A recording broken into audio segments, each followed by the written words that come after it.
Tonight, President Trump will deliver the annual State of the Union address. He is expected to talk about several key issues, including immigration, the economy, and tariffs. This as a new 10% global tariffs just went into effect at midnight.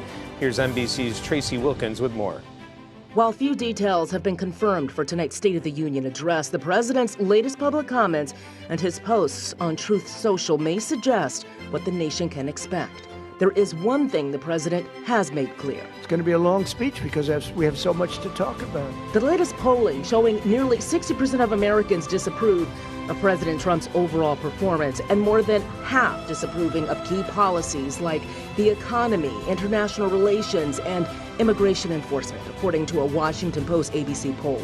Changing minds is expected to be a key focus of tonight's speech as the president makes his own case. We've transformed stagnation into growth, weakness into strength, and chaos into order, liberty, and justice. We have done that. Today our border is secure. Murders are at a 125-year low. Some Democrats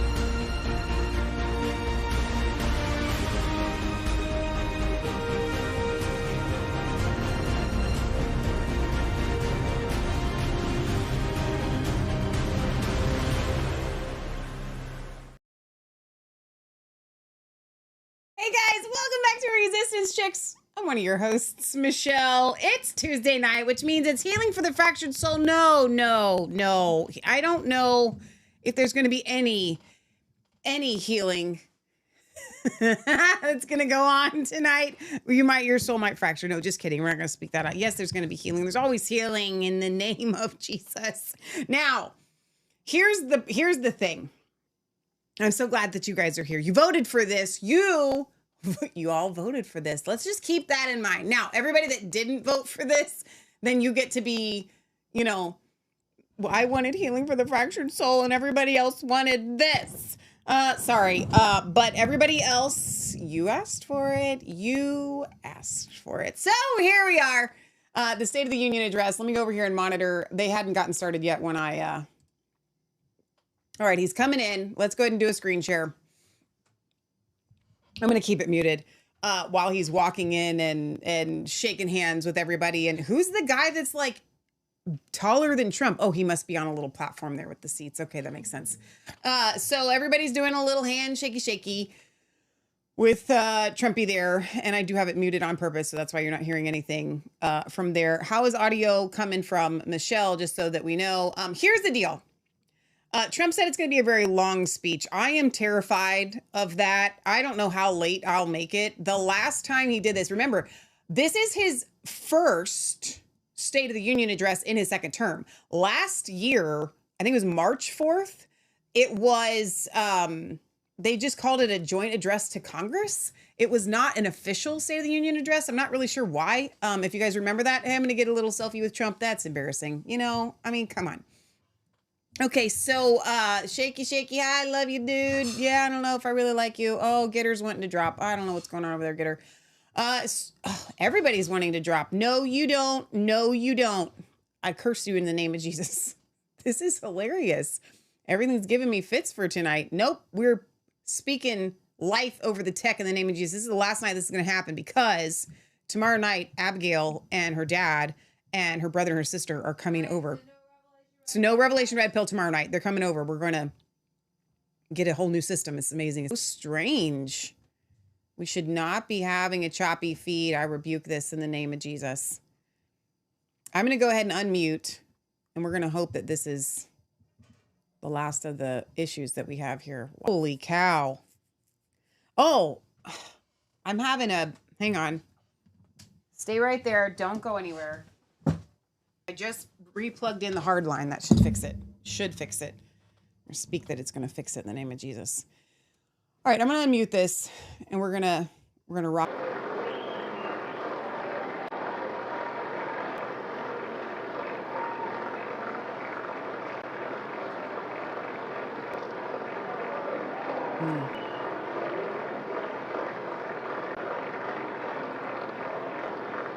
So, Spooky, it's the whole system. Thank you for your attention to this matter.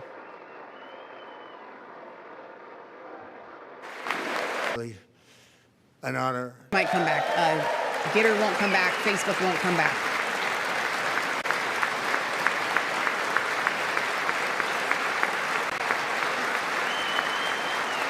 I think I'm gonna have to restart it. No, because it just keeps Second Lady of the United States. Congress and my fellow Americans. Our nation is back, bigger, better, richer, and stronger.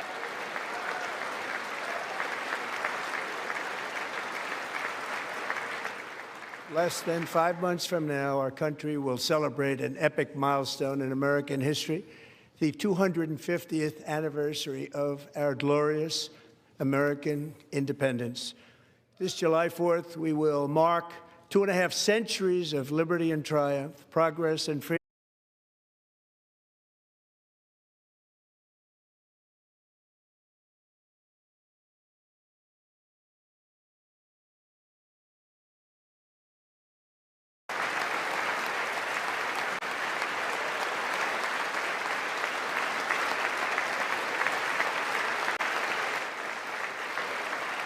Gasoline, which reached a peak of over $6 a gallon in some states under my predecessor, it was quite honestly a disaster, is now below $2.30 a gallon in most states, and in some places, $1.99 a gallon. And when I visited the great state of Iowa just a few weeks ago, I even saw $1.85 a gallon for gasoline.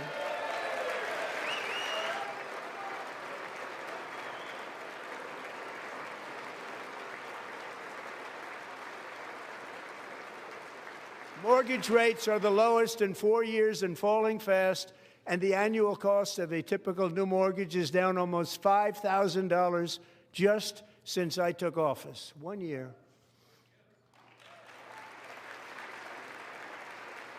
And low interest rates will solve the Biden-created housing problem while at the same time protecting the values of those people who already own a house that really feel rich for the first time in their lives. We want to protect those values. We want to keep those values up. We're going to do both. And we are going to keep it that way. The stock market has set 53 all-time record highs since the election. Think of that, 1 year.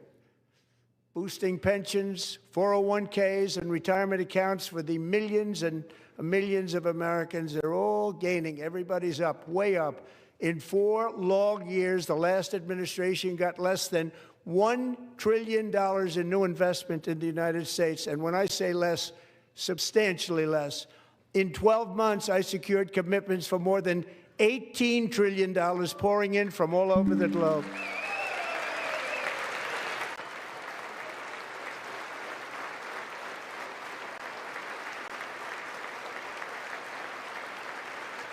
Think of it, much less than $1 trillion for 4 years versus much more than $18 trillion for 1 year. What a difference a president makes. Okay, that made me laugh out loud. A short time ago, we were a dead country. Now we are the hottest country anywhere in the world, the hottest.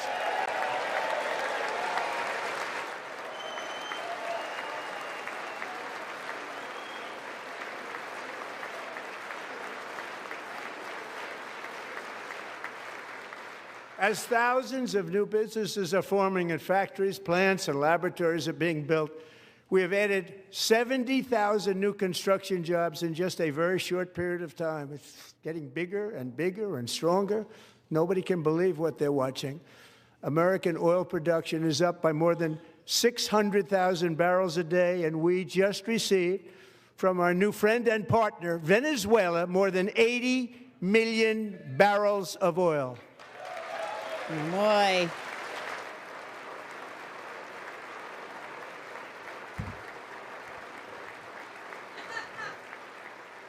American natural gas production is at an all-time high because I kept my promise to drill, baby, drill.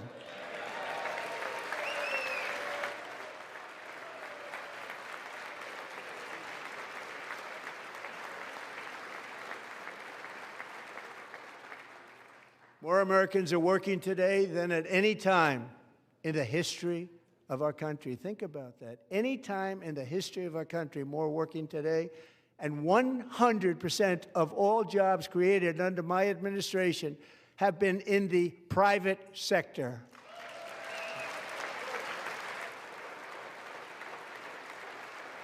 Leah's upstairs yelling at Trump listening to our live feed. She will come down here at some point. But you might not want to. We ended DEI in America.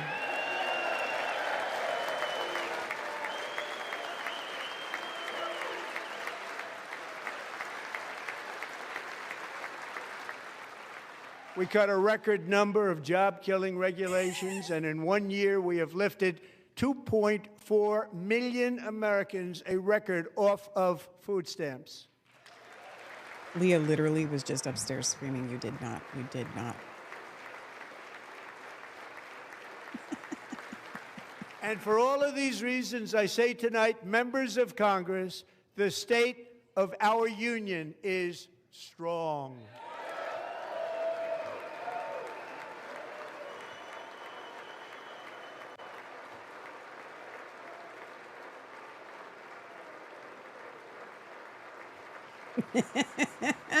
Oh, sorry, guys. I just lost him. Let me come back. No. Trumpy. Our country is winning again. In fact, we're winning so much that we really don't know what to do about it. People are asking me, please, please, please, Mr. President, we're winning too much. We can't take it anymore. We're not used to winning in our country. Until you came along, we're just always losing, but now we're winning too much. And I say, no, no, no, you're going to win again. You're going to win big. You're going to win bigger than ever. And to prove that point, here with us tonight is a group of winners who just made the entire nation proud. The men's gold medal Olympic hockey team. Come on in. So did they, what if not everybody on the hockey team wanted to come? Oh, Jesus, help me.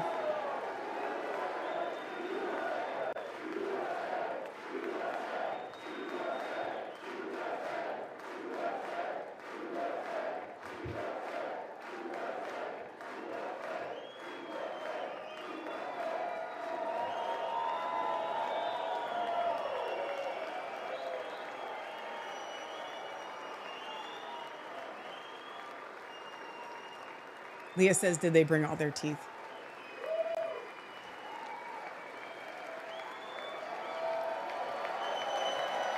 Sherry says, I would like to win with lower utility bills. She says, I don't know where the economy is doing great.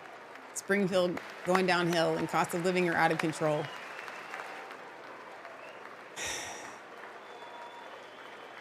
Go ahead. Kim says the gaslighting is strong with this one.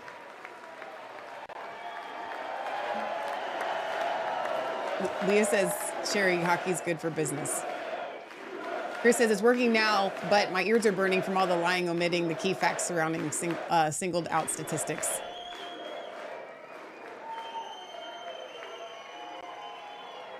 So we are watching with Right Side Broadcasting Network. That's why they've got their little ad up. That's the first time I've ever seen them get up. And actually, not all of them did get up. I'm curious how much of the left will get up Canadian tonight. team in overtime, as everybody saw, as did the American women who will soon be coming to the White House.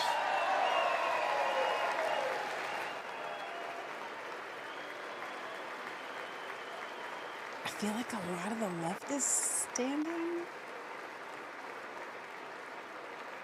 Is that okay? Should that be concerning? The hockey people are like, should we still be standing here or?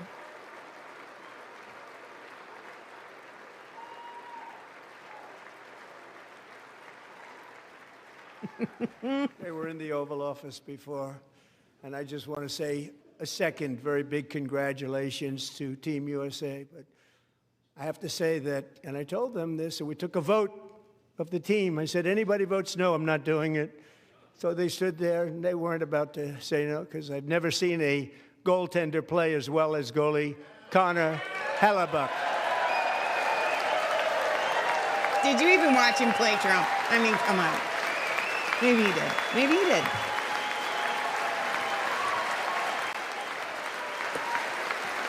Yeah, that's me. I'm really good. Are the gold medals still like gold? Because I thought that there was a time where they didn't make them solid gold anymore. Was that? Somebody look that up.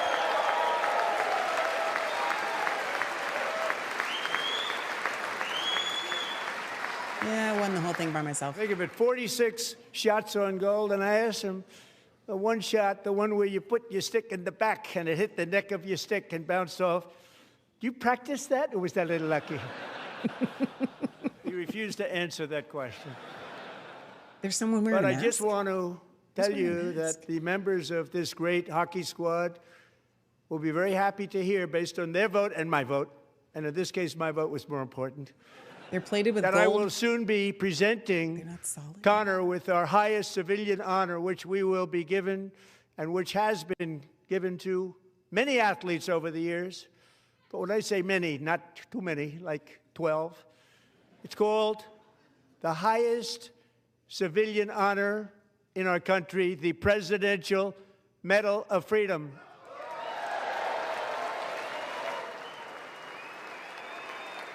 Why does just the one guy get it? It's a team effort.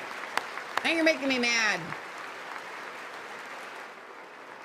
I think more than 8 showed up because they had guys coming down on both sides, Kimberly. So at least 16 showed up, I think. Great athletes have gotten that, very great, the best, and I thought he deserved it. And I did take a vote, every single one of them. I said, I'm not giving it if anybody goes no, and every single one of them rapidly put up their hand. So I want to thank you. What a special job you did. What special champions you are. Thank you very much. Okay, good job. I mean, I can't pick on giving the Olympic guys a nod. Like, there's nobody that can find anything wrong with that, right? Like, I can't pick on that, so I won't. Sherry says, don't they have to be in Italy for the closing ceremonies? I'm also pleased to say that the next time the Olympic torch is lit, it will be here in America for the 2028 Olympics, and it's the summer version right in Los Angeles. We're going to do a good job in Los Angeles. I feel like your country shouldn't have the Olympics like twice in your lifetime, unless you're really old. The 1996 Olympics weren't that far away to me. And Los Angeles is going to be safe, just like Washington, D.C. is now one of the safest cities in the country.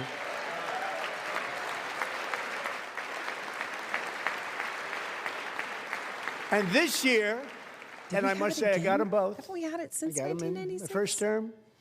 And I was disappointed because I didn't think I'd be the president when this happened. But strange things took place. And now I've got them because I got the Olympics and I got the 2026 FIFA World Cup. And I wanted to claim the 250th, but I didn't get away with that one. I couldn't claim that one for myself. But we're getting the World Cup. So we have the World Cup and the Olympics coming. And what do you mean you couldn't get the exciting 250th? news. What did he mean by that? So this will be a year to celebrate our country and the heroes who have kept it free. Men like Buddy Taggart. At age 17, Buddy volunteered to defend America in World War II, serving in the Pacific under the great General Douglas MacArthur. He fought bravely in the famous Battle of Manila, worked so hard. He was badly wounded and almost killed by enemy machine guns in Do you guys Luzon. want me to find a different And 81 years feed ago that this doesn't month, he have the right liberated side the broadcasting largest ads playing every internment once in a camp while? in the Philippines, one of the 'Cause I largest can. anywhere in the world. I just like to But he support earned them. many honors, including a Purple Heart and a Bronze Star, came home, started a family, and tonight he is in the gallery looking forward to July 4th, 2026, his 100th birthday. Whoa.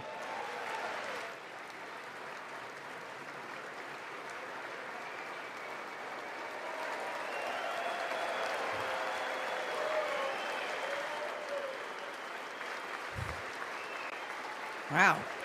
Go get him.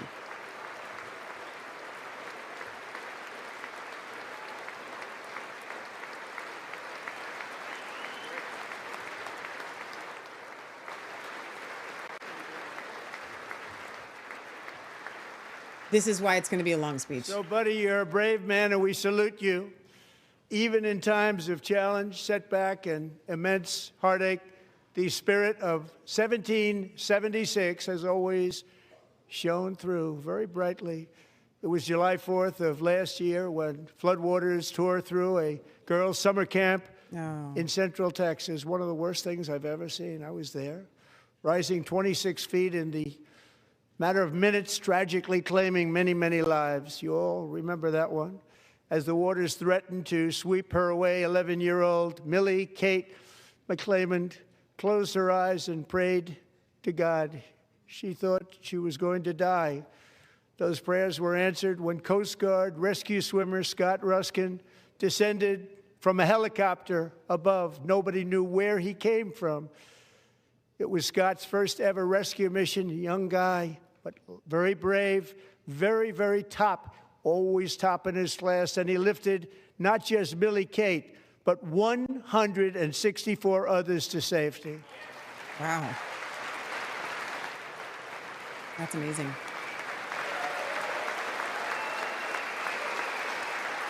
See, if it was a night of just like this, I think we'll be fine. But I don't know that it's going to stop it just honoring other people's heroism.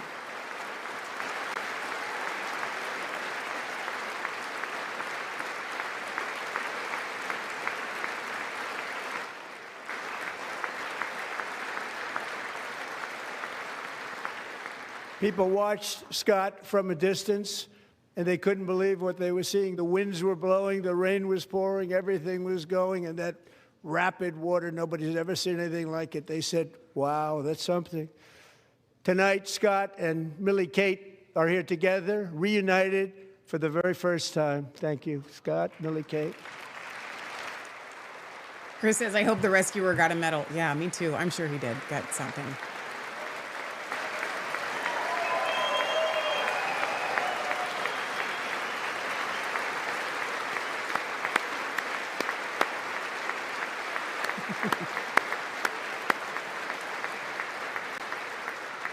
He gave it thumbs up. That was cute. Officer Ruskin, He was like, I'm pleased to inform you that I am now awarding you the Legion of Merit for extraordinary heroism, which is what it was, extraordinary wow, heroism. Thank you. that's good. That's awesome. Wow, that's so cool. Good for him. And I'd like to have the military aide to please come down and take care of the service. Military aide. The Thank guy you tried very to shake much. his hand. He wasn't Take ready. care of that very important Uncomfortable. service. I hate that. I hope he noticed. Thank you very much. From 1776 to today, every generation of Americans has stepped forward to defend life, liberty, and the pursuit of happiness. Okay. And they're really doing it for the next generation.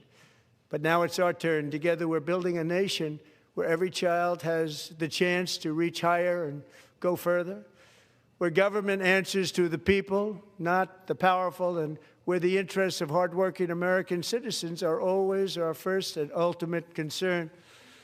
That is the debt we owe to the heroes who came before us, and that is the promise we must keep to America for our 250th year. Last year, I urged this Congress to begin the mission by passing the largest tax cuts in American history, and our Republican majorities delivered so beautifully. Thank you, Republicans.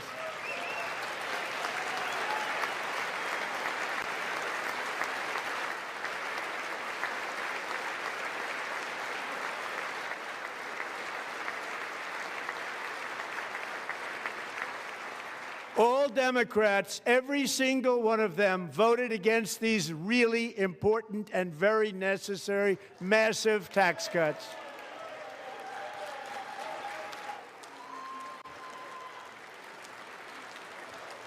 They wanted large-scale tax increases to hurt the people instead.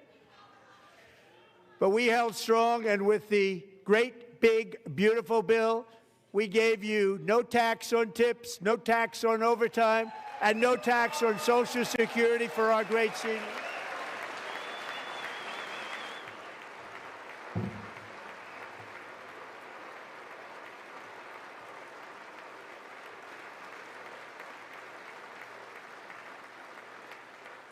And we also made interest on auto loans tax deductible the first time, but only if the car is made in America.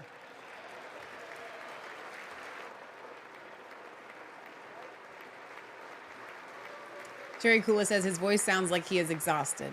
He probably is. Recently in Pennsylvania, I met Megan Hemhauser, a devoted mom who's homeschools her children, beautiful, 2 children, during the day while waiting tables at night as her husband works overtime operating very heavy equipment. Megan is here this evening, and she's happy to tell you that she is so much richer because with no tax on tips, no tax on overtime, and our expanded child tax credit done again by Republicans, Megan and her husband will take home more than $5,000 extra just for the year, cutting her tax bill in more than half.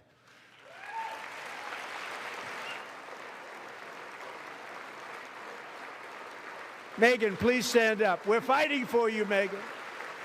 She's like, I'm standing. Here I am. Hi, how are you? That's me. Thank you. Thank you, Megan. We're fighting for you, Megan. Under our bill, parents like Megan can also activate their children's brand new no tax Trump on the accounts. half time of time and a half. And I didn't name it. I did not name that.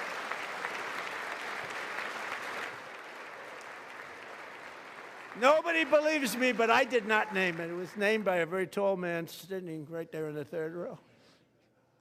Nice man, a good man. Tax-free investment accounts for every American child. This is something that's so special and has taken off and gone through the roof. Millions will be pre-funded courtesy of the U.S. Treasury and private individuals like Michael and Susan Dell, who have donated $6.25 billion to fund the Trump accounts for 25 million American children. These accounts seem fishy to me. What do you guys think? They're great people. It's all these people, like big name people, companies, donating to Trump's accounts. Like I said, these accounts are like savings accounts. So essentially, it's money the government gets to use until it's. Well, I just sat on my dorm in school, and I made computers. It's a way to get money to the government. And I just kept selling and selling and selling, and pretty amazing story. That's called the American dream. He sold a lot of computers, a lot of those laptops, so I congratulate him on that, but I really thank him and Susan, as well as others like Brad Gerstner, a very tremendous guy. He was behind it right from the beginning. Brad Gerstner. Thank you, Brad. I'm telling you that the kid accounts, I don't know. So with modest additional contributions, these young people's accounts could grow to over $100,000 or more by the time they turn 18. Think of it. How much money is that for somebody that started with nothing? Really, though? Over 100,000. Could be much more than that. Not to make this investment in our children's future, go to TrumpAccounts.org. Trump.gov, TrumpAccounts.gov, and a lot of people are doing it. They're setting every record in the book. It's popular. They knew what it was going to take. That is I'm so proud not of them. I'm so proud of the going to people that got happen. it started. And now it's just taken off. One of the primary reasons for our country's stunning economic turnaround, the biggest in history, where the Dow Jones broke 50,000 4 years ahead of schedule, and the S&P hit 7,000, where it wasn't supposed to do it for many years, were tariffs. I used these tariffs, took in hundreds of billions of dollars to make great deals for our country, both economically and on a national security basis. Everything was working well. Countries that were ripping us off for decades are now paying us hundreds of billions of dollars. They were ripping us so badly, you all know that. Everybody knows it. Even the Democrats know it. They just don't want to say it. And yet these countries are now happy, and so are we. We made deals. The deals are all done. And they're happy. They're not making money like they used to, but we're making a lot of money. They've just There was passed no the inflation, cost on to tremendous us, growth. Trump. And the big story was how Donald Trump called the economy We're correctly. paying it. And 22 Nobel Prize winners in economics didn't. They got it totally wrong. They got it really wrong. And then just 4 days ago, an unfortunate ruling from the United States Supreme Court. It just came down. It came down. Very unfortunate ruling. Is my mic blowing out? It sounded like I was just listening to Leah's. I can turn But the you down. good news is that almost all countries and corporations want to keep the deal that they already made, right, Scott? Knowing that the legal power that I, as president, have to make a new deal could be far worse for them, and therefore they will continue to work along the same successful path that we had negotiated before the Supreme Court's unfortunate involvement. So despite the disappointing ruling, these powerful country-saving, it's saving our country, the kind of money we're taking in, peace-protecting. Many of the wars I settled was because of the threat of tariffs. I wouldn't have been able to settle them without. Will remain in place under fully approved and tested alternative legal statutes. And they have been tested for a long time. They're a little more complex, but they're actually probably better, leading to a solution that will be even stronger than before. Congressional action will not be necessary. It's already time-tested and approved. And as time goes by, I believe the tariffs paid for by foreign countries will, like in the past, substantially replace the modern-day system of income tax, taking a great financial burden off the people that I love. But we're paying it, Trump. You're charging them tariffs, and then they just raise the price of what they charge us to buy the good. I'm 100% behind tariffs. This is not working. Moving forward, factories, jobs, investment, and trillions of dollars will continue pouring into the United States of America because we finally have a president who puts America first. I put America first. I love America.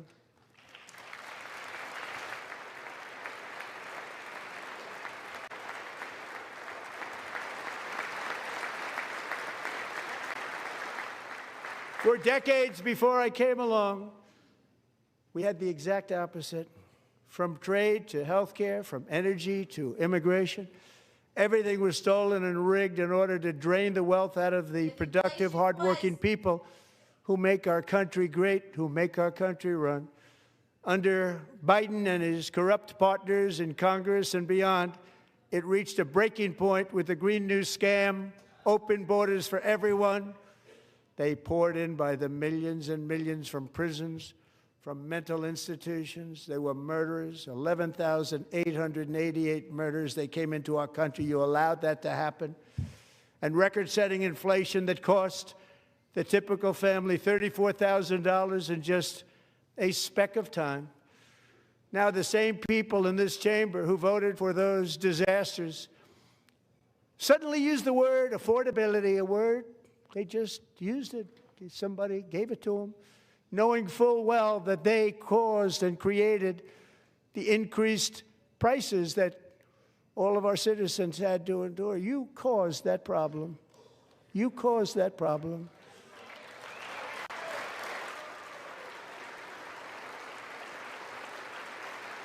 Leah says if inflation is the silent tax, then tariffs are the stealth bomber of taxes. They knew their right. statements were a lie. They knew it. They knew their statements were a dirty, rotten lie. Their policies created the high prices. Our policies are rapidly ending them. We are doing really well. Those prices are plummeting downward.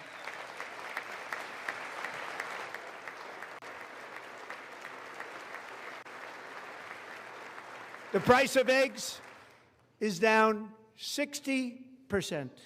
Madam Secretary, thank you.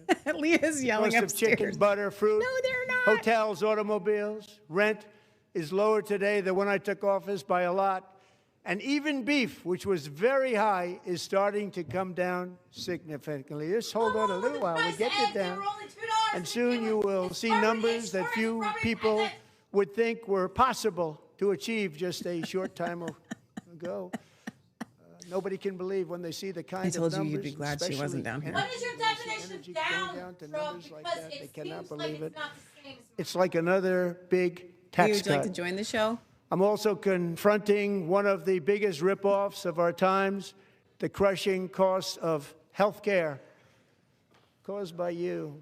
Since the passage of the Unaffordable She's Care at the Act, top of the stairs. sometimes referred to as Obamacare, big insurance companies have gotten rich. It was meant for the insurance companies, not for the people.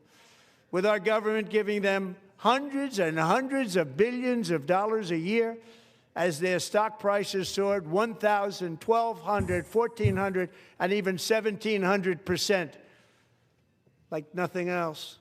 That's why I introduced the great health care plan. I want to stop all payments to big insurance companies and instead give that money directly to the people so they can buy their own health care, which will be better health care at a much lower cost. Kimberly says, I don't know what Leah said, but I concur.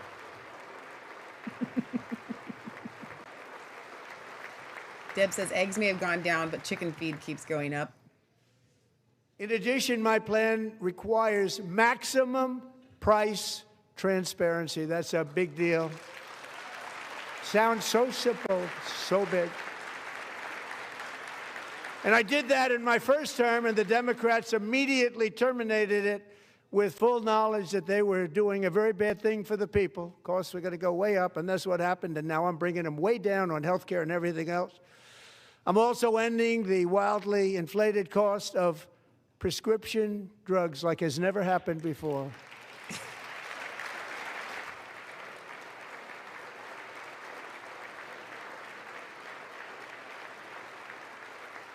Other presidents tried to do it, but they never could. They tried. Most didn't try, actually. But they tried. They said they tried. They couldn't do it. They didn't even come close. They were all talk and no action, but I got it done.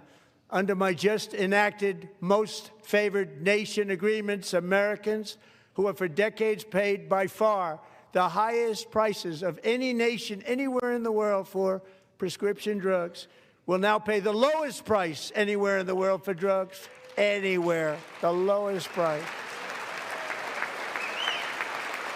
Sherry says, focus on being healthy and healthcare won't be such an issue. All the pharma drugs cause side effects. And she's a dentist. So in my first year of the second term,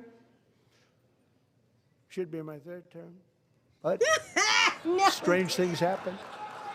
I took prescription drugs, a very big part of health care, from the highest price in the entire world to the lowest. That's a big achievement. The result is price differences of 300, 400, 500, 600% and more, all available right now at a new website called TrumpRx.gov. And I didn't name that one either, by the way.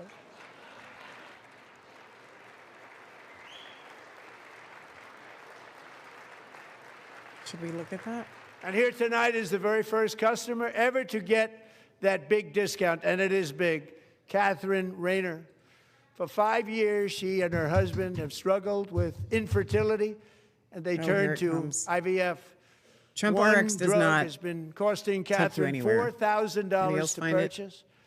But a few weeks ago, she logged onto the Trump RX website, and got that same drug that cost $4,000, got it for under $500. I don't see it. A reduction of much more, actually, than $3,500. Catherine, we are all praying for you, and you're going to be a great mom. Oh, there's a way to get to your heartstrings, right?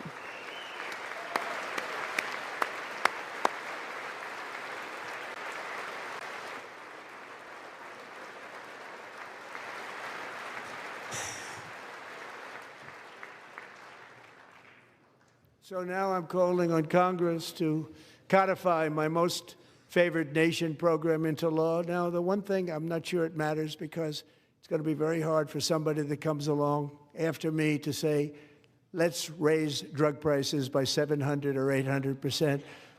But John and Mike, if you don't mind, codify it anyway. They may do it. Codify it anyway. Thank you. Many Americans are also concerned that energy demand from AI data centers could unfairly drive up their electric utility bills. Yeah. Tonight, I'm pleased to announce that I have negotiated the new Ratepayer Protection Pledge. You know what that is? We're telling the major tech companies that they have the obligation to provide for their own power needs. They can build their own power plants as part of their factory so that no one's prices will go up.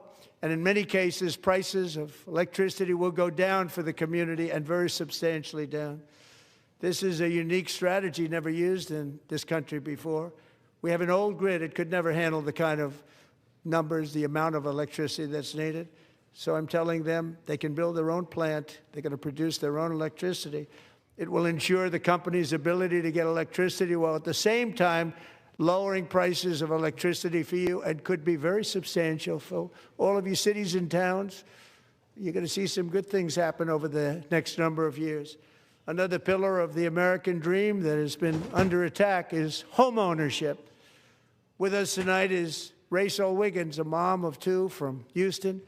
She placed bids on 20 homes and lost all of those bids to gigantic investment firms that bypassed inspection, paid all cash, and turned those houses into rentals, stealing away her American dream. She was devastated. Stories like this are why last month I signed executive order to ban large Wall Street investment firms from buying up in the thousands single-family homes. Okay. I can get behind that. And now I'm asking Congress to make that ban permanent, because homes for people, really, that's Leah what we says they'll want. find a We way want homes around for it. people, not for corporations. Corporations are doing just fine. Rachel, thank you very much. Good luck with your home. You'll get one soon. Kind of want, like, is this where Oprah pulls out a house for her?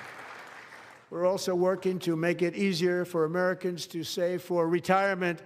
And under this administration, we will always protect Social Security and Medicare. They are not protecting it for our seniors. We will always protect Social Security, Medicare, Medicaid.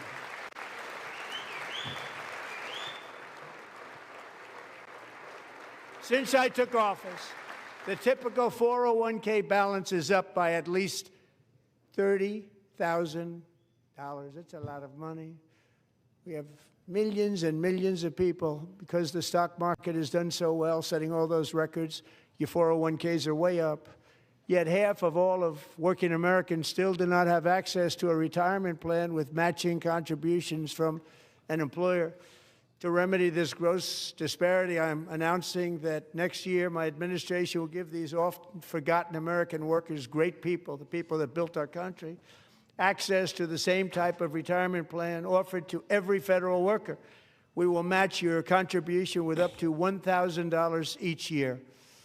As we ensure that all Americans can profit from a rising stock market, let's also ensure that members of Congress cannot corruptly profit from using insider information. You know, that sounds good in theory, but I'm with Leah on that one. I don't think they'll find a way around.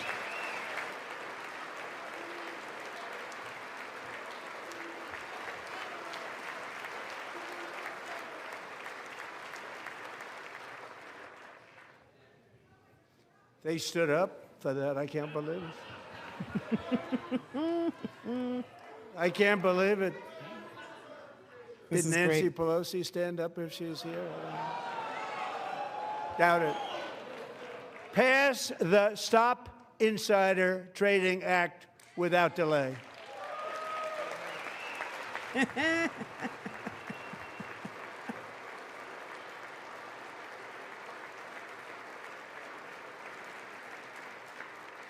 I wasn't sure if anybody, even on this side, was going to applaud for that. I'm very impressed. Thank you. I'm very impressed. But when it comes to the corruption that is plundering, it's plundering America. There's been no more stunning example than Minnesota, where members of the Somali community have pillaged an estimated $19 billion from the American taxpayer. Oh, we have all the information. And in actuality, the number is much higher than that. And California, Massachusetts, Maine, and many other states are even worse. This is the kind of corruption that shreds the fabric of a nation, and we are working on it like you wouldn't believe. So tonight, although started 4 months ago, I am officially announcing the war on fraud to be led by our great Vice President, J.D. Vance. He better do something. It sounds good. In theory. Sherry says, is he going to buy that home? Home prices are ridiculous. In Michigan, a home $200,000 10 years ago is now over $500,000. Fraud. We will actually have a balanced budget overnight. It'll go very quickly. That's the kind of money you're talking about. We'll balance our budget. The Somali pirates who ransacked Minnesota remind us that there are large parts of the world and lawlessness are the norm, not the exception. Importing these cultures through unrestricted immigration and open borders brings those problems right here to the USA. And it is the American people who pay the price in higher medical bills, car insurance rates, rent, taxes, and perhaps most importantly, crime. We will take care of this problem. We're going to take care of this problem. We are not playing games. Delilah.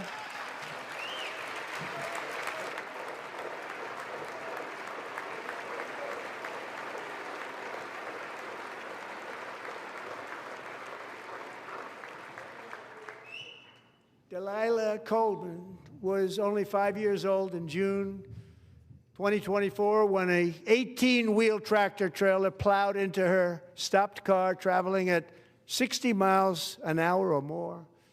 The driver was an illegal alien let in by Joe Biden and given a commercial driver's license by open borders politicians in California. Doctors said Delilah would never be able to walk or talk, have a good life. She wouldn't even be able to eat again. But against all odds, she is now in the first grade learning to walk. And she's here this evening with her dad, Marcus, a fantastic man. Delilah, please, you are a great inspiration. Please stand up. Well, can she stand up, though?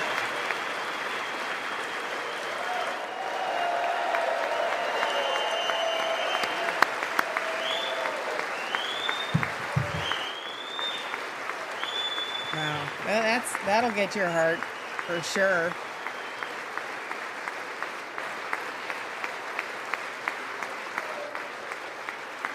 Oh my gosh, that's so sweet. The whole left should stand up for that. Many, if not most, illegal aliens do not speak English and cannot read even the most basic road signs as to direction, speed, danger, or location. That's why tonight I'm calling on Congress to pass what we will call the Delilah Law, barring any state from granting commercial driver's licenses to illegal aliens. Wow.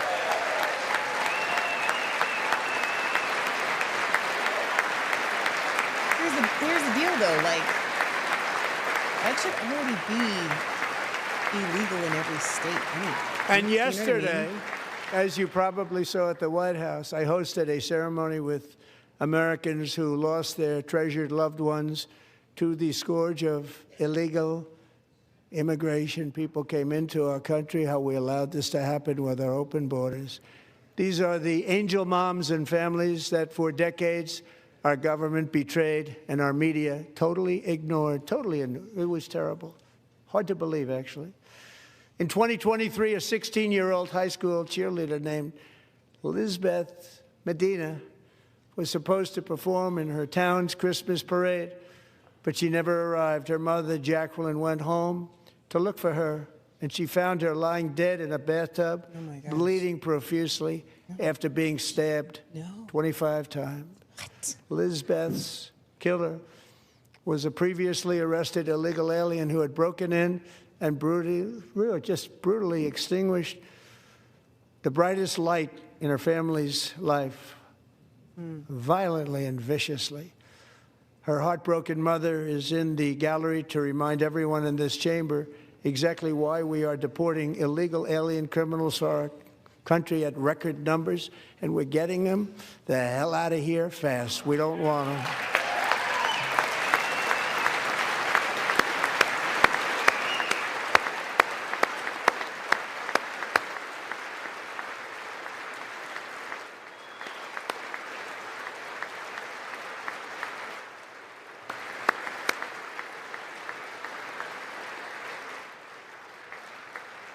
Thank you very much, Jacqueline. Thank you.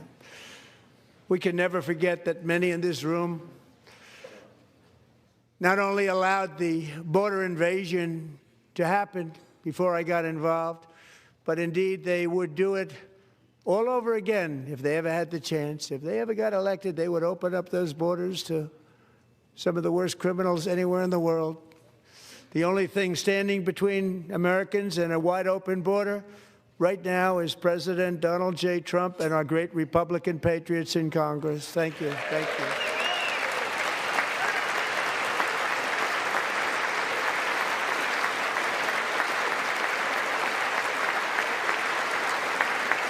As we speak, Democrats in this chamber have cut off all funding for the Department of Homeland Security. It's all cut off.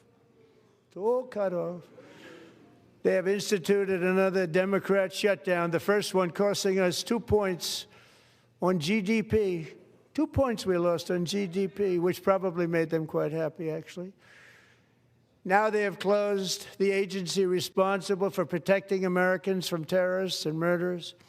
Tonight I'm demanding the full and immediate restoration of all funding for the border security, Homeland Security of the United States, and also for helping people clean up their snow.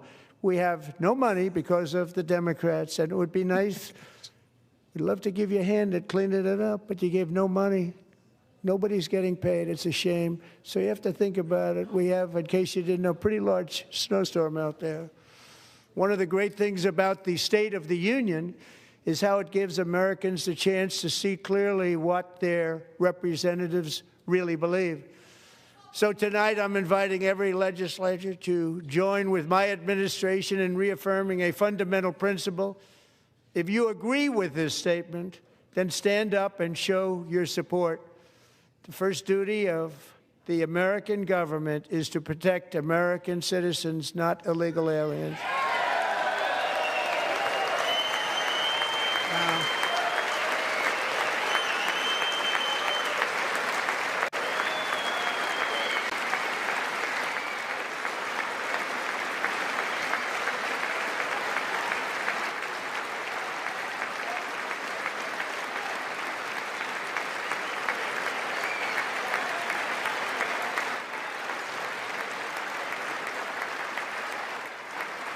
So the justices just don't ever take a political stance. They're not allowed to stand. Is that right? And the military dudes, because they're not standing. So I'm assuming that's like a deliberate thing.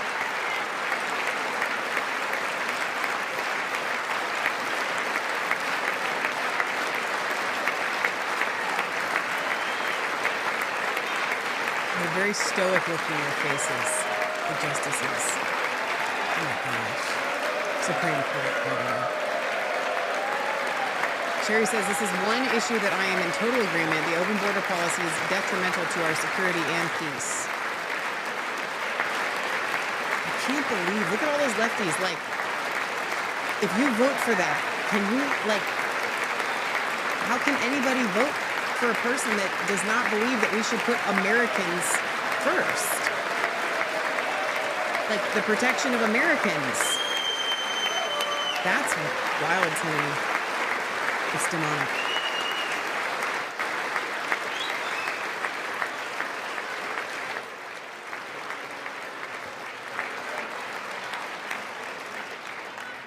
Isn't that a shame? You should be ashamed of yourself not standing up. You should be ashamed of yourself. That is why I'm also asking you to end deadly sanctuary cities that protect the criminals and enact serious penalties for public officials who block the removal of criminal aliens. In many cases, drug lords, murderers all over our country, they're blocking the removal of these people out of our country, and you should be ashamed of yourself. There's some leftist is shouting in the background. She's going to have to be removed. It sounds like a female.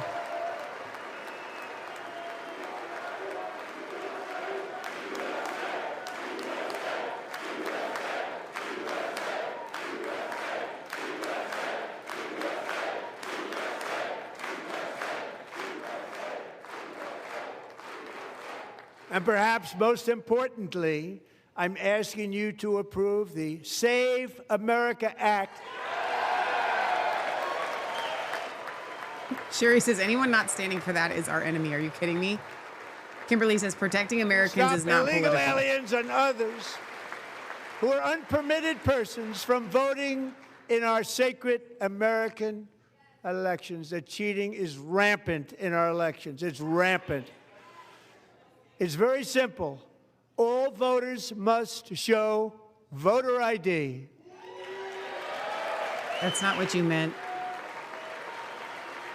You meant an ID, like a, you can have your little voter ID card.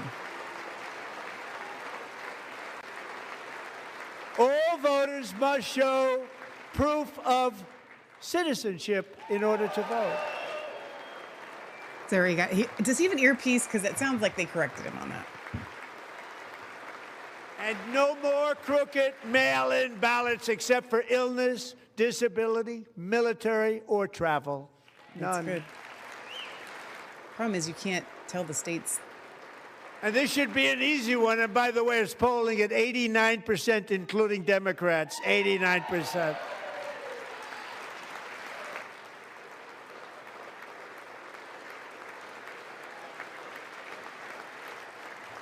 And even the new communist mayor of New York City, I think he's a nice guy, actually. Trump. Speak to him a lot. Stop it. Bad policy, but This nice is the problem. guy. Just said they want people to shovel snow. They got hit hard. Wants them to shovel snow, but if you apply for that job, you need to show 2 original forms of ID and a Social Security card. Yet they don't want identification for the greatest privilege of them all, voting in America. No, it's no good. No good. Both Republicans and Democrats overwhelmingly agree on the policy that we just enunciated. And Congress should unite and enact this common sense, country-saving legislation right now, and it should be before anything else happens.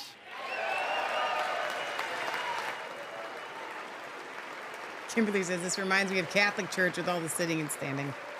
Me too.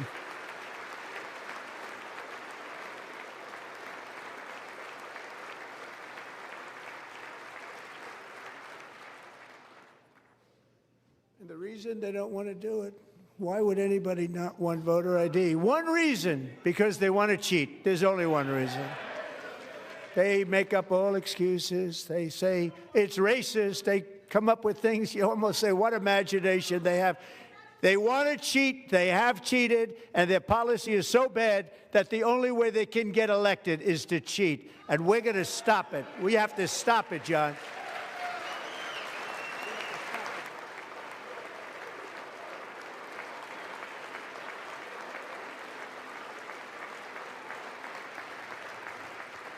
And here is one more opportunity to show common sense in government.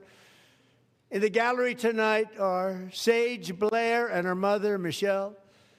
In 2021, Sage was 14 when school officials in Virginia sought to socially transition her to a new gender, treating her as a boy and hiding it from her parents. Hard to believe, isn't it? Before long, a confused Sage ran away from home after she was found in a horrific situation in Maryland. A left-wing judge refused to return Sage to her parents because they did not immediately state that their daughter was their son. Sage was thrown into an all-boys state home and suffered terribly for a long time. Oh, my gosh. But today, all of that is behind them because Sage is a proud and wonderful young woman with a full-ride scholarship to Liberty University. Wow. Sage and Michelle, please stand up.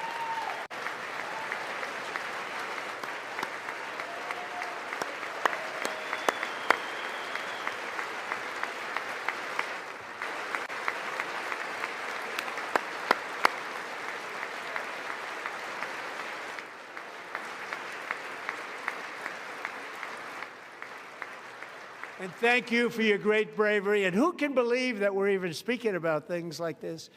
15 years ago, if somebody was up here and said that, they'd say, what's wrong with him? But now we have to say it because it's going on all over numerous states without even telling the parents. But surely we can all agree no state can be allowed to rip children from their parents' arms and transition them to a new gender against the parents' will. Who would believe that we're even talking about it? Come on, preach. We must ban it, and we must ban it immediately. Thank you. That's good. They're all standing, though. Are they going to pass legislation? It's good for him to say it, but, like, we have to see it in action. These people are crazy, I'm telling you. They're crazy.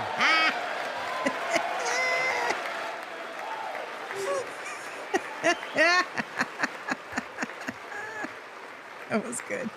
Amazing. Incredible.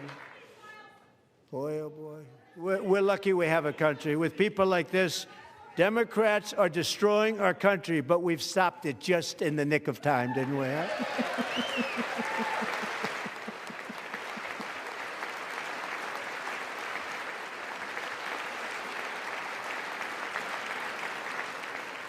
No one cares more about protecting America's youth than our wonderful First Lady. Now a movie star. She's a movie star. Can you believe it? Who would have believed that? Oh, my gosh.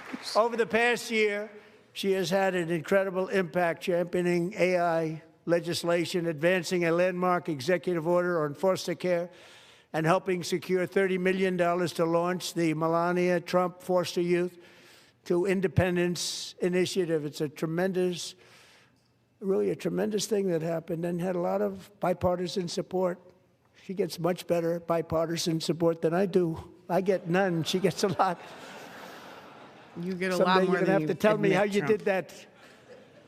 And students and educators in every state have joined the First Lady's efforts in the presidential AI challenge, keeping America's next generation positioned to succeed and strongly succeed in the future. Tonight, we welcome two young people whose lives reflect the First Lady's impact, Sierra Burns and Everest Nevermont. Thank you both, and Melania, thank you. I know how hard you worked on it. Thank you very much.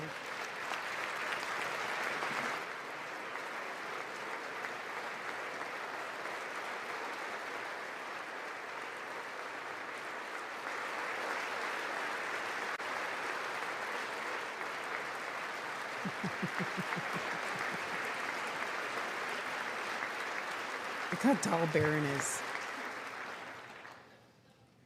I'm very proud to say that during my time in office, both the first 4 years and in particular this last year, there has been a tremendous renewal in religion, faith, Christianity, and belief in God. Tremendous renewal.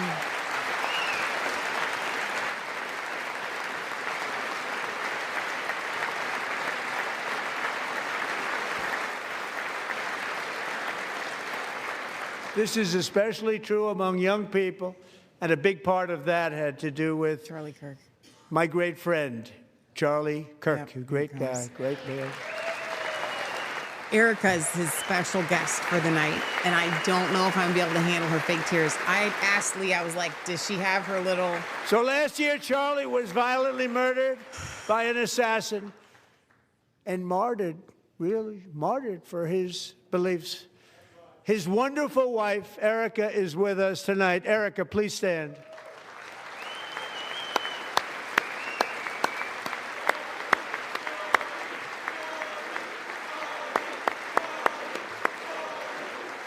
Here it comes.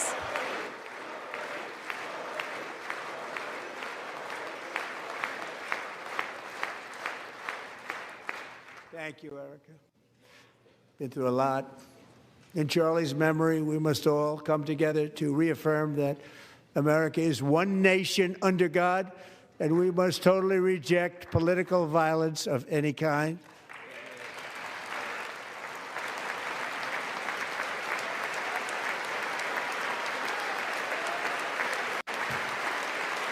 Like, he had to mention Charlie, and I'm glad that he mentions religion, Charlie.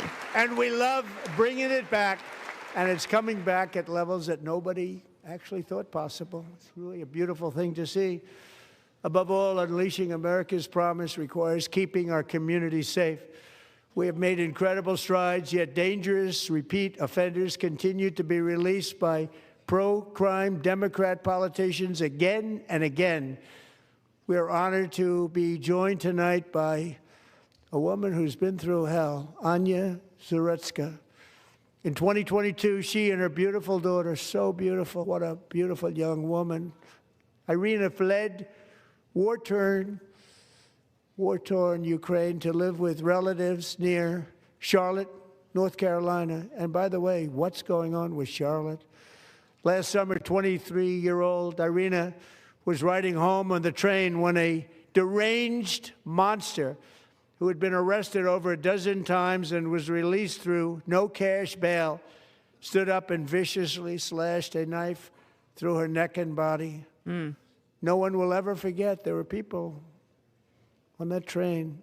No one will ever forget the expression of terror on Irina's face as she looked up at her attacker in the last seconds of her life. She died instantly. She had escaped a brutal war only to be slain by a hardened criminal set free to kill in America. Came in through open borders. Mrs. Zarutska, tonight I promise you we will ensure justice for your magnificent daughter, Irina. Wow.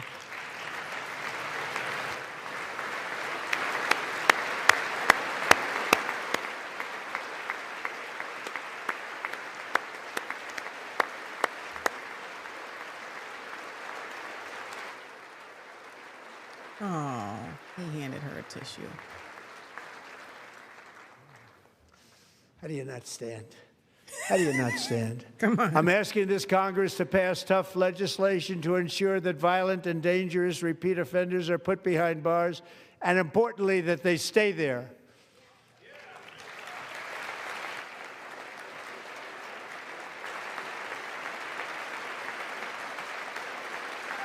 And Kimberly says, those were real tears, that mom. Yeah. Starting last summer, I deployed our National Guard and federal law enforcement to restore law and order to our most dangerous cities, including Memphis, Tennessee, big success, New Orleans, Louisiana, big success, and our nation's capital itself, Washington, D.C., where we have almost no crime anymore in Washington, D.C. How did that happen?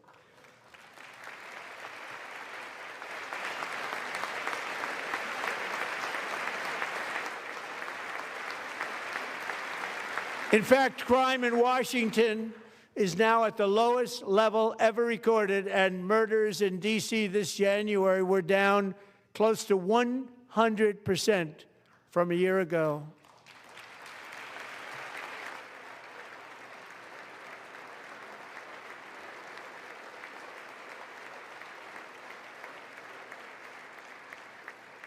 They don't like to hear that. One of the sick people, one of the brave service members who helped achieve this stunning turnaround was 20-year-old West Virginia Army National Guard Specialist Sarah Beckstrom. After a 4-month deployment, she voluntarily extended her service, and her rank was going to be lifted. She was doing so well. They were so proud of her. But the very next day, she was on patrol near the White House when she was ambushed and shot in the head by a terrorist monster from Afghanistan. Shouldn't have been in our country. And all because she wore the uniform of our nation. She was shot. He traveled here because he didn't like people wearing our uniform. He was sick and deranged, shouldn't have been in our country. Sarah Beckstrom died in order to defend our capital, and we are honored to be joined by her wonderful parents, Gary and Evalie. Your daughter was a true American patriot, and she will be greatly missed. She was a great person. I saw reports on her. They've never seen anything like it.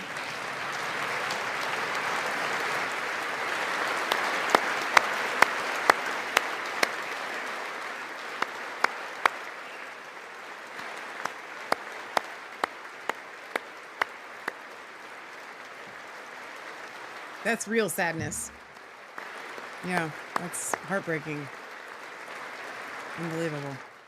So sorry. God Thank bless you them. very much.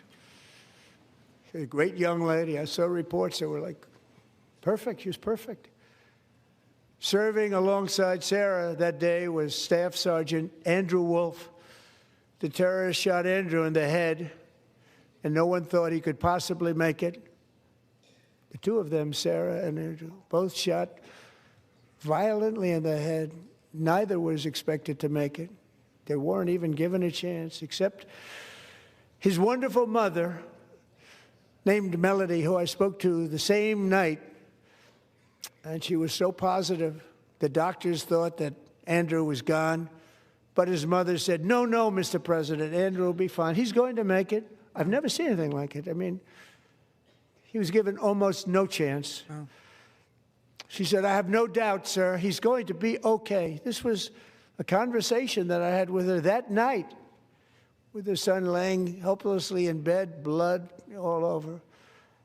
Everybody is praying, she said, sir, he will be okay. The doctors didn't understand what she was saying, and after looking at the results of the damage done, neither did I. She was so strong and conclusive that even Andrew's great father felt she didn't really understand the gravity of the situation. But she turned out to be right. Right, Melody? She turned out to be right.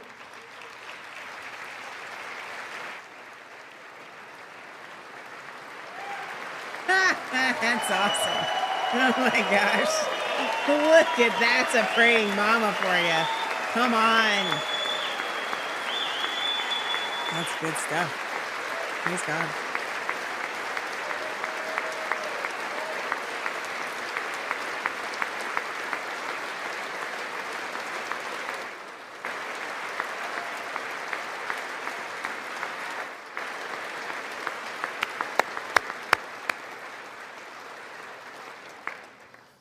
Amazing, actually.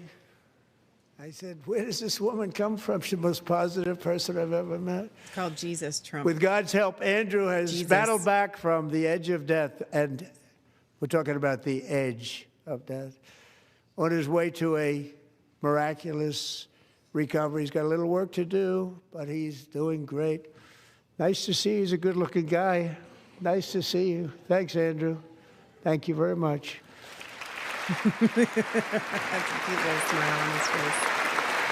And we're going to stand again. It's worth it. No, let him stand again. That's so good.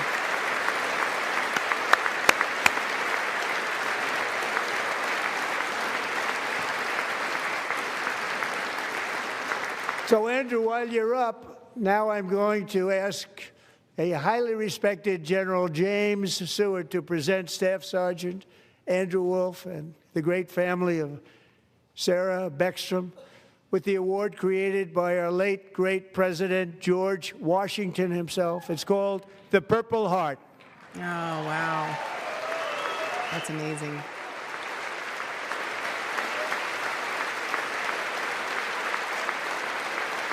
He hugged him. That's cool. I love it. I do like it. And then there's one for his brother. Wow, that's amazing. Oh no, that just must be the box.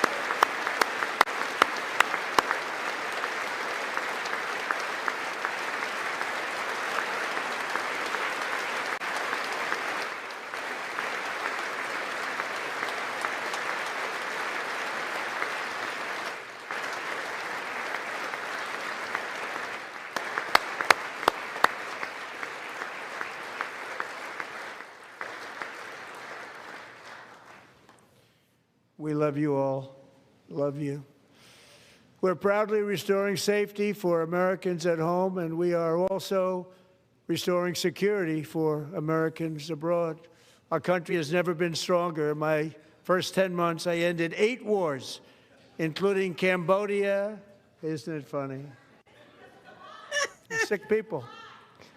Cambodia and Thailand, Pakistan and India. Would have been a nuclear war. 35 million people, said the Prime Minister of Pakistan, would have died if it were not for my involvement. Kosovo and Serbia, Israel and Iran, Egypt and Ethiopia, Armenia and Azerbaijan, the Congo and Rwanda, and of course the war in Gaza, which proceeds at a very low level. It's just about there.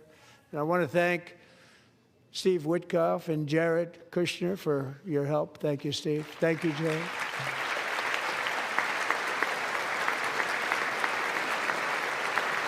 If Jared had a hand in anything, it's corruption.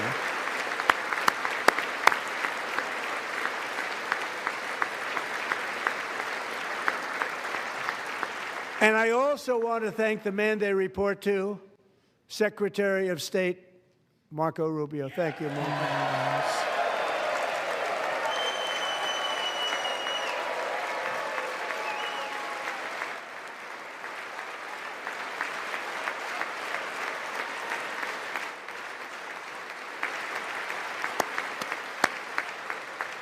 Yes, stand, Marco. People like you. You know, Marco got 100% of the votes when he was in confirmation. I think our next one was about 54%. And some of the Democrats are now saying, I can't believe we approved that guy. And he said it's an honor that they feel that way. Right, Marco? You have done a great job, great Secretary of State. I think he'll go down as the best ever.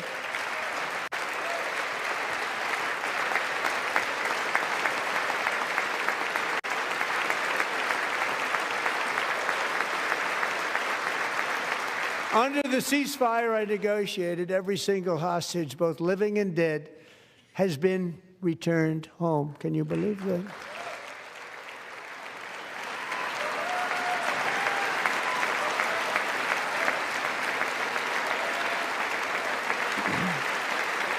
Okay, so the left at least Nobody thought it was stands possible. for the hostages. Nobody thought that was possible. Both living and dead, and those parents who had a dead son, their boy, they'd always tell me their boy, they wanted him as much as though he were living. It was an amazing period of time. And they came back, and when we got all of the living hostages back, and many, many before them, but I always said those last 20 are going to be very tough, but we got many, many more, hundreds. But I said those last 20 are going to be tough. We got them back, but we only got back 14 or 15 of the dead, of the 28. And believe it or not, Hamas worked along with Israel, and they dug and they dug and they dug. It's a tough thing to do, going through bodies all over, passing up 100 bodies sometimes for each one that they found. Tough job. And they finally got it back to 27. And then Steve and Jared, they got it back to 28. They found all 28. Nobody thought that was possible, but we did it. And I remember the family of the 28th. They were so grieved, but they were so happy as it's possible to be. They had their boy back. The mother said, "Sir, we have our boy back." What a period of time that was, but we got them all back. So thank you both very much. Great job.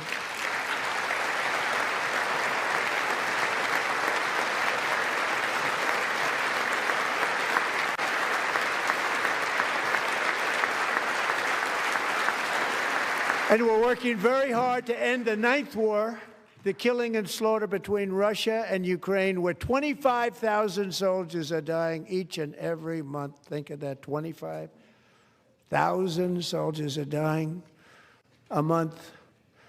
A war which would have never happened if I were president, would have never happened. As president, I will make peace wherever I can, but I will never hesitate to confront threats to America wherever we must. That's why in a breakthrough operation last June, the United States military obliterated Iran's nuclear weapons program with an attack on Iranian soil known as Operation Midnight Hammer.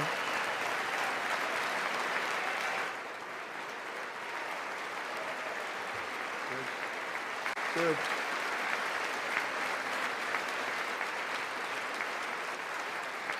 For decades, it had been the policy of the United States never to allow Iran to obtain a nuclear weapon. Many decades.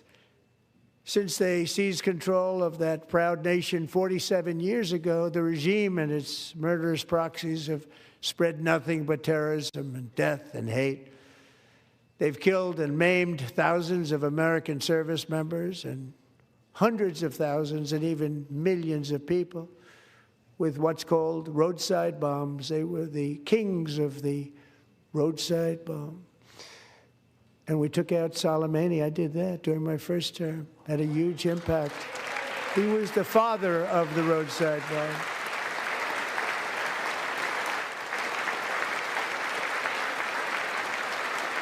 So what do you guys think? Is this preparing us for war with Iran? And just over the last couple of months with the protests, they've killed at least, it looks like, 32,000 protests. 32,000 protesters in their own country. They shot them and hung them. We stopped them from hanging a lot of them with the threat of serious violence. But this is some terrible people. They've already developed missiles that can threaten Europe and our bases overseas, and they're working to build missiles that will soon reach the United States of America. After Midnight Hammer, they were warned to make no future attempts to rebuild their weapons program, and in particular, nuclear weapons. Yet they continue, starting it all over. We wiped it out, and they want to start all over again, and are at this moment again pursuing their sinister ambitions. We are in negotiations with them. They want to make a deal, but we haven't heard those secret words. We will never have a nuclear weapon. My preference.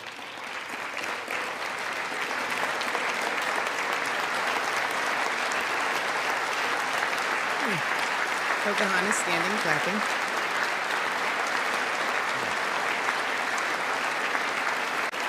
My preference is to solve this problem through diplomacy. But one thing is certain, I will never allow the world's #1 sponsor of terror, which they are by far, to have a nuclear weapon. Can't let that happen.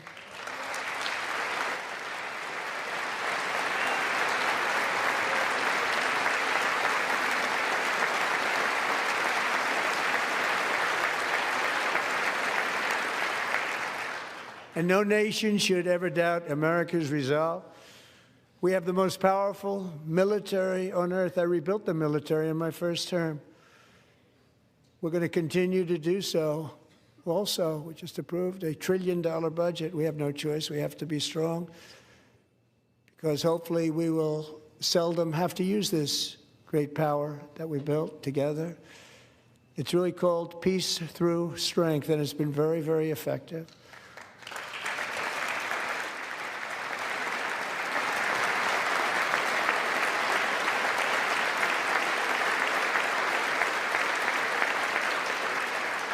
So thanks to Republicans in Congress, we're investing that record number of dollars, have no choice, in the United States Armed Forces. Also creating a lot of jobs, but we're not even doing it for that reason. Because as I said, we have more jobs, more people working today than ever before in the history of our country. And NATO countries are friends and allies. They are. They're our friends and they're our allies. Have just agreed at my very strong request to pay 5% of GDP for military defense rather than the 2%, which they weren't paying. We were paying for almost all of NATO. Now they're paying 5 as opposed to not paying 2. Kimberly says, haven't we been weeks away from a nuke for the last 30 years? Iran, not we, them. I misspoke. And getting that 5% was something which everyone said would never be done, could not happen. We got it really easily with one meeting. And big difference between 2% that's not paid. We were paying the freight of many of them. Very few were paid up. Now 5%, then they're paid. And everything we send over to Ukraine is sent through NATO, and they pay us in full. They pay us totally in full. Every branch of our armed forces is setting records for recruitment. This is so exciting. And every service member recently.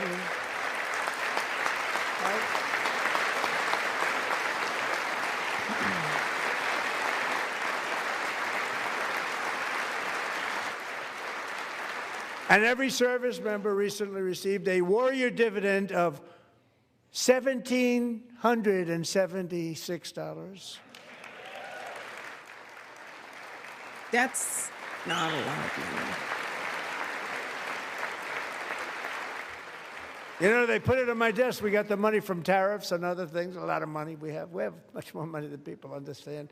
Have to rebuild that program a little bit, but it won't take long. But we got the money, and it was $1,775, and they wanted my approval. And I said, what's the number? $1,775. I said, wait a minute. For one more dollar, we can have $1,776. It's going to I said, we're going to figure that. I never asked anybody if we could afford it. One more dollar, I said $1,776. And I said, that's good. And I'll tell you what, our military, that was 4 months ago, our military, I never see a person in the military that doesn't thank me for it, so we're honored to do it. They deserve it. And we call it 1776. It was great. And we love our military. We love our law enforcement. We love our firemen. You know, the firemen don't get mentioned enough. We love our firemen. We're also...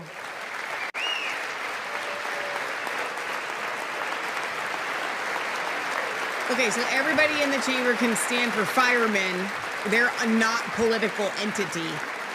If somebody doesn't stand for that, they're We're not also even restoring American security and dominance in the Western Hemisphere, acting to secure our national interests and defend our country from violence, drugs, terrorism, and foreign interference. For years, large swaths of territory in our region, including large parts of Mexico, really large parts of Mexico, have been controlled by murderous drug cartels.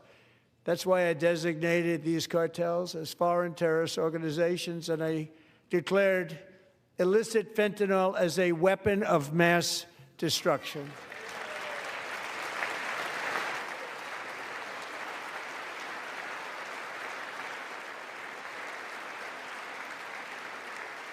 And with our new military campaign, we have stopped record amounts of drugs coming into our country and virtually stopped it completely coming in by water or sea. You probably noticed that. We very seriously damaged their fishing industry also. Nobody wants to go fishing anymore. We've also taken down one of the most sinister cartel kingpins of all. You saw that yesterday. In January,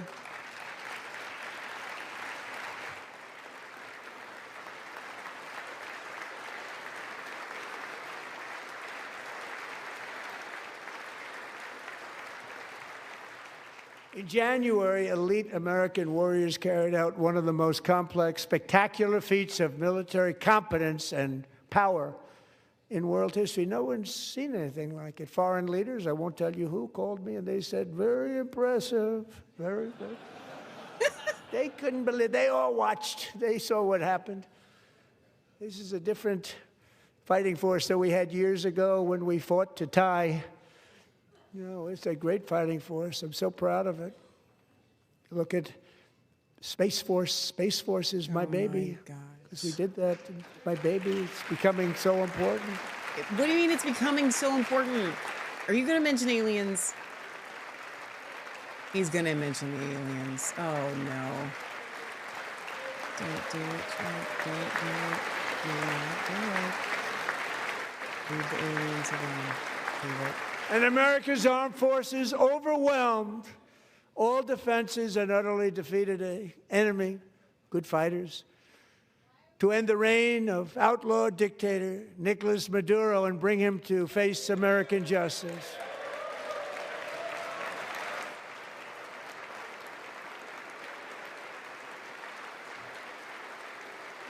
And this was an absolutely colossal victory for the security of the United States, and it also opens up a bright new beginning for the people of Venezuela.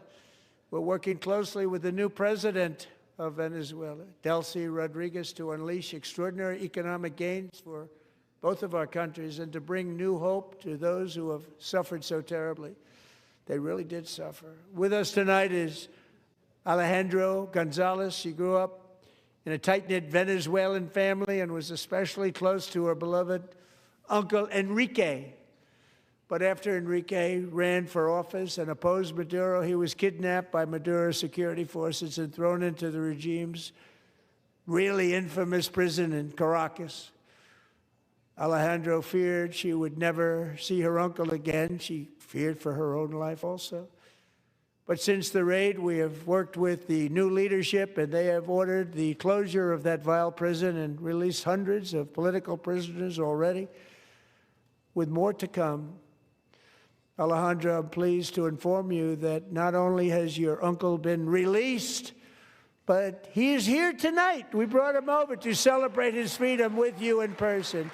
Enrique, please come down. Oh, my.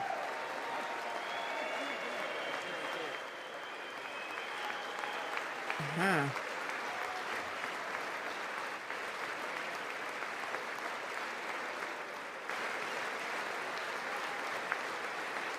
Well, that'll get you.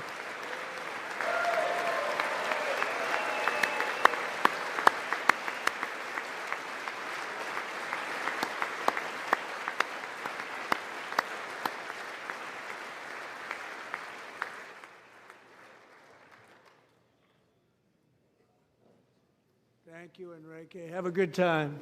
Have a good Nice to have you back, Enrique. Have a good time. There were many heroes on that January raid to capture Maduro, really great heroes. It was very dangerous. They knew we were coming. They were all set. But the deeds of one warrior that night will live forever in the eternal chronicles of military valor. Chief Warrant Officer 5, Eric Slover, planned the mission and was the flight lead in the cockpit of the first helicopter, a big, beautiful, powerful helicopter. It was a massive Chinook carrying, as you can imagine, many, many American warfighters.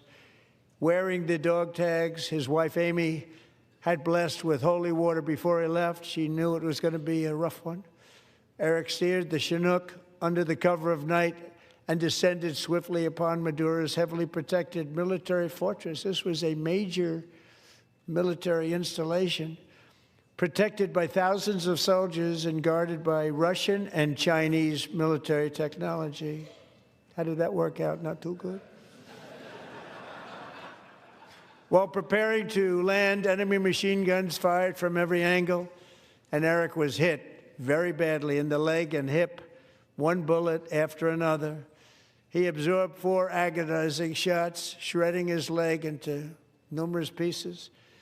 And yet, despite the fact that the use of his legs was vital to successful helicopter flight, legs are the most important part of flying a helicopter, to deliver the many commandos who would capture and detain Maduro was the only thing Eric was thinking about. Then, even as he was gushing blood, which was flowing back down the aisle, helicopter lands at a steep angle. The machine gun stood right in front of him. They were right in front of him, 2 machine gunners who escaped the wrath of the previous planes. Eric maneuvered his helicopter with all of those lives and souls to face the enemy and let his gunners eliminate the threat. Turned the helicopter around so the gunners could take care of business, saving the lives of his fellow warriors from what could have been a catastrophic crash deep in enemy territory. Only after safely landing the helicopter with all the warriors aboard in the exact right spot, which was vital to the mission. We probably would have had to maybe cancel the mission if that didn't happen. Eric told his co-pilot, also wounded, but not as gravely, to take over. I'm about ready to pass out. The success of the entire mission and the lives of his fellow warriors hinge on Eric's ability to take the searing pain. It was unbelievable what's happened to his legs of the bullets and keep on flying and landing, and people knew what was happening. Everybody in the back of the helicopter knew because they saw the blood pouring down the aisle. Chief Warrant Officer Slover is still recovering from his serious wounds, but I'm thrilled to say that he is here tonight with his wife, Amy, Eric, and Amy. Come on in.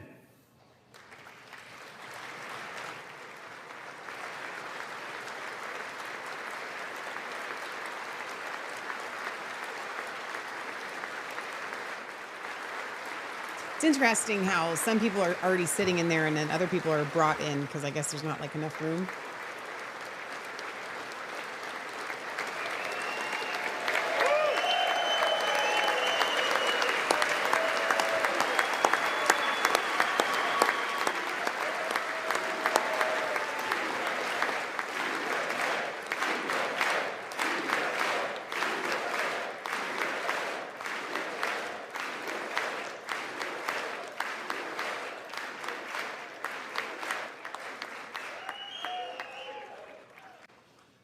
So we have a surprise for Eric and Amy.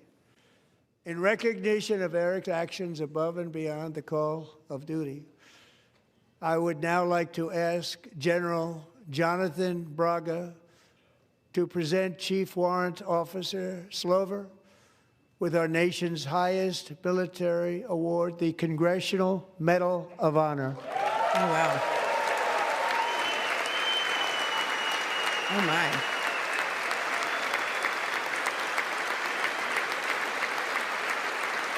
Wow.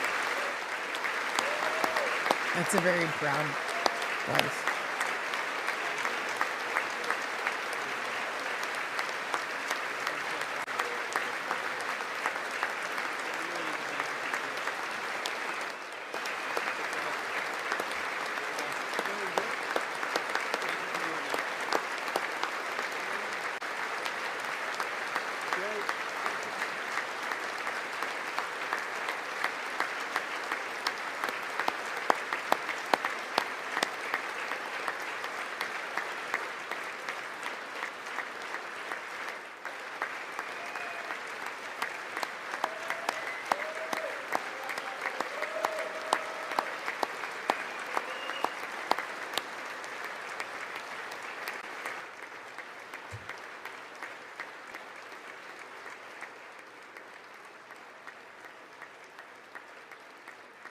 Well, thank you very much, Eric and Amy. Great to get to know you. I met with them and with a lot of their fellow warriors at Fort Bragg recently. You notice the name Fort Bragg. We have it back. We brought it back. We won the First World War with it, the Second World War with it, and then they decided to change the name. So we changed it back. Everybody wanted to change back, too. And 10 of Eric's fellow warriors from that incredible night of victory will also be receiving medals at a private ceremony that will soon be held at the White House, and Eric will be there. Thank you.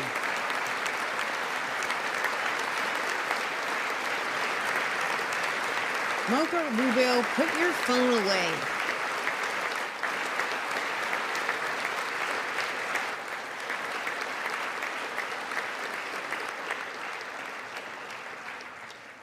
Thank you, Eric. That's a big one. Tonight we've celebrated many truly extraordinary American patriots, but there is one last living legend to honor before we go. He is one more heroic American aviator. Navy fighter pilot. Royce Williams served in World War II, Korea, Vietnam, flying more than 220 missions. In the skies over Korea in 1952, Royce was in the dogfight of a lifetime, legendary dogfight. Flying through blizzard conditions, his squadron was ambushed by 7 Soviet fighter planes. It was his first aerial combat of the war, and despite being massively outnumbered and outgunned, Royce led the takedown of 4 enemy jets and almost destroyed the others, vanquishing his adversaries while taking 263 bullets to his own plane and being seriously hurt. His story was secret for over 50 years. He didn't even want to tell his wife, but the legend grew and grew. But tonight, at 100 years old, this brave Navy captain is finally getting the recognition he deserves. You're kidding. He was a legend long before this evening. Royce, please stand up, and I will ask the First Lady of the United States to present Captain Royce Williams with his Congressional Medal of Honor. Wow.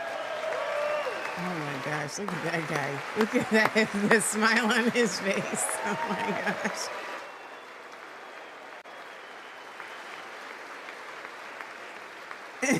He just realized she was putting it on him. That's awesome.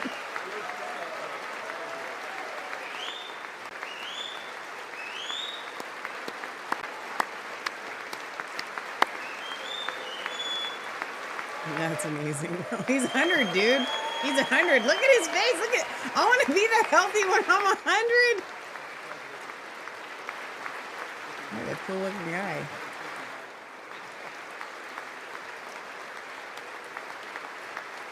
I like that he gets to sit next to Melania.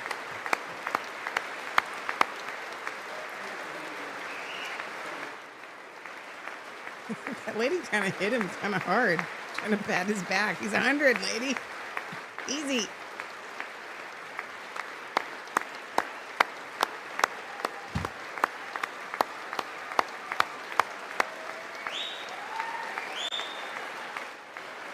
This is awesome. I do like this. This is, I will say, I do really like this part of Trump's State of the Union addresses. He does this better than anybody. Joe Biden didn't do this because he couldn't. There was nothing to honor because they don't honor anything.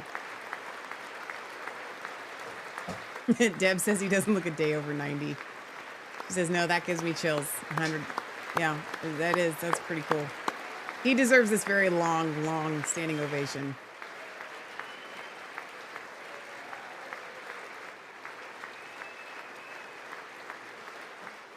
Super cool.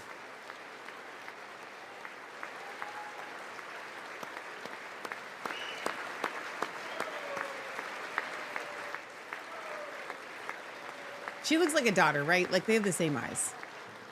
Thank you, Royce, and thank you, Eric.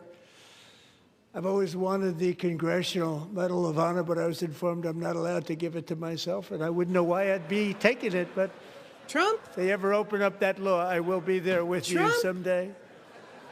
Narcissistic. But you know, that's our highest honor, Congressional Medal of Honor, and that's a big thing, and it's an honor to be in the same room with you. Thank but you I both don't know very much, Eric. Thank you. why I would be giving it to myself. I can't not with this man. Oh my gosh.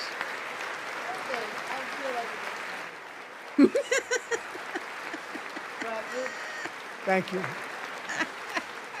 250 years is a long time in the life of a nation. Here it comes. But in another sense, it's really a mere moment in the eye of history. Two of the gentlemen we met in the gallery this evening took their first breaths 1 century ago, 100 years before that, on July 4th, 1826, the author of the Declaration of Independence, brilliant, Thomas Jefferson, drew his last breath. Just a single long human lifespan separates the giants who declared and won our independence from the heroes who stand among us tonight. Pretty good. Everything our nation has done, everything we have achieved, has been the work of those few great lifetimes. In those brief chapters, Americans built this nation from 13 humble colonies into the pinnacle of human civilization and human freedom, the strongest, wealthiest, most powerful, most successful nation in all of history. Americans ventured out across the daunting and dangerous continent. We carved paths through an unforgiving wilderness, settled a boundless frontier, and tamed the beautiful but very, very dangerous Wild West. From empty marshes and wide open plains, we raised up the world's greatest cities. Together, we mastered the world's mightiest industries and shattered history's monstrous tyrannies. And we liberated millions from the chains of fascism, communism, oppression, and terror. Americans lifted humanity into the skies on the wings of aluminum and steel. And then we launched mankind into the stars on rockets powered by sheer American will and unyielding American pride. We wired the globe with our ingenuity. We captivated the planet with American culture. And now we are pioneering the next great American breakthroughs that will change the entire world. All of this and so much more is the enduring legacy, unmatched glory of the hardworking patriots who built and defended this country and who still carry the hopes and freedoms on all of humanity's backs. For years they were forgotten, betrayed, and cast aside. But that great betrayal is over, and they will never be forgotten again. Because when the world needs courage, daring, vision, and inspiration, it is still turning to America. And when God needs a nation to work his miracles, he knows exactly who to ask. There is no challenge Americans cannot overcome, no frontier too vast for us to conquer, no dream too bold for us to chase, no horizon too distant for us to claim. For our destiny is written by the hand of providence, and these first 250 years were just the beginning. From the rugged border towns of Texas to the heartland villages of Michigan, from the sun-kissed shores of Florida to the endless fields of the Dakotas, and from the historic streets of Philadelphia to right here in our nation's capital, Washington, D.C., the golden age of America is upon us. The revolution that began in 1776 has not ended. It still continues because the flame of liberty and independence still burns in the heart of every American patriot. And our future will be bigger, better, brighter, bolder, and more glorious than ever before. Thank you, God bless you, and God bless America.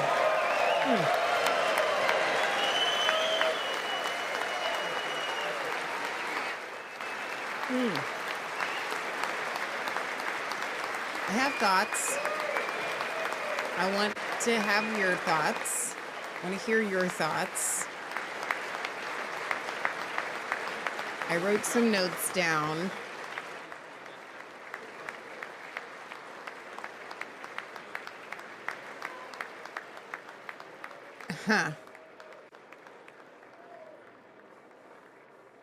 Well, I am going to say,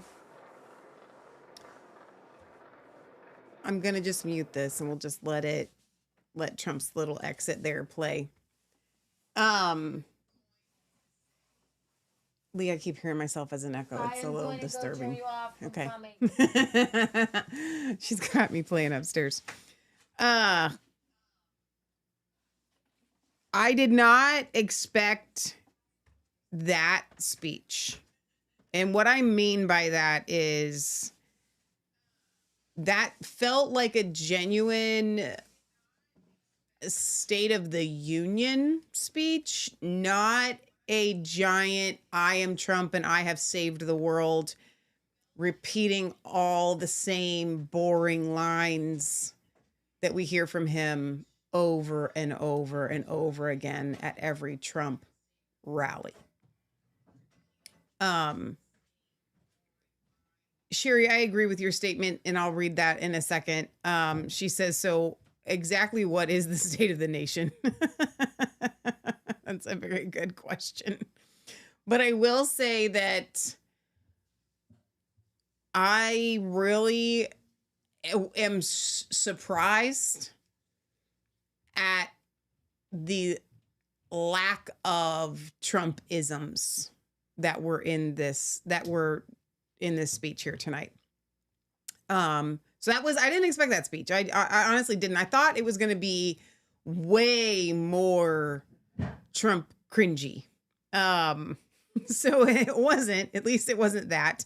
I laughed out loud at the Somali pirates. I thought that was hilarious. Brian says that we saw a couple of heroes receiving the Congressional Medal of Honor, not those. Now those were some tough Americans. Well said. Yes. I agree with that. Earlier, William Wallace, is that your real name? That's so cool. Seeing the anger on the fugly faces, he says, of Rashida Tlaib and Ilhan Omar when President Trump called out the fraud of the Somali pirates might have been the most beautiful sight ever in a State of the Union speech.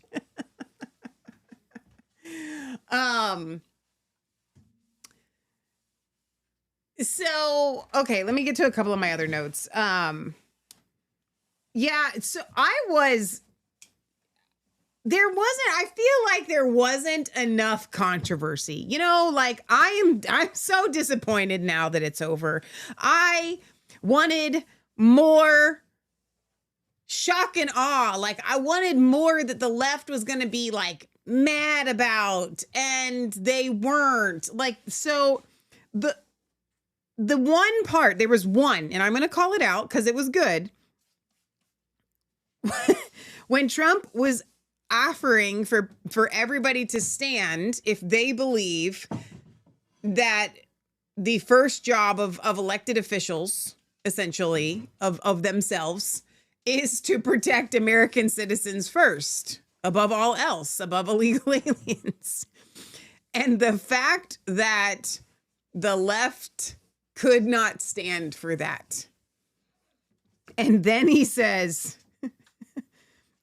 okay, well, I'll get to that in a second. But the fact that the left could not stand for that tells you all that you need to know. However, I still felt like the left was clapping way too much for Trump. And I'm going to, now that they've exited out, I'll make this, change the screen here. I was like, dude, they were sitting, they didn't stand a bunch, but they were, I don't know if you guys noticed, but the left was clapping a lot. Like I kept looking at Pocahontas and she just kept clapping at like everything. I'm like, dude, Pocahontas, of all the people, you are not supposed to clap for Trump ever. Why are you clapping? They were all clapping about Iran. And that'll tell you she stood for that. Okay, now, loved this part. Loved it. It was probably my favorite part of the whole speech, if I had to pick one.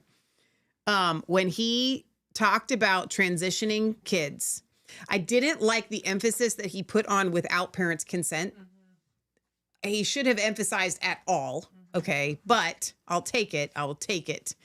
And then when he very genuinely went off script and looked at the Democrats and he was like, these people are crazy. And I like, that was my favorite line in the whole speech, which was not even written in the speech, I'm sure. It was just his genuine, you know, and that's the thing about Trump, guys. And you guys know there's no love lost here between Leah and I and a lot of you guys with Trump, right?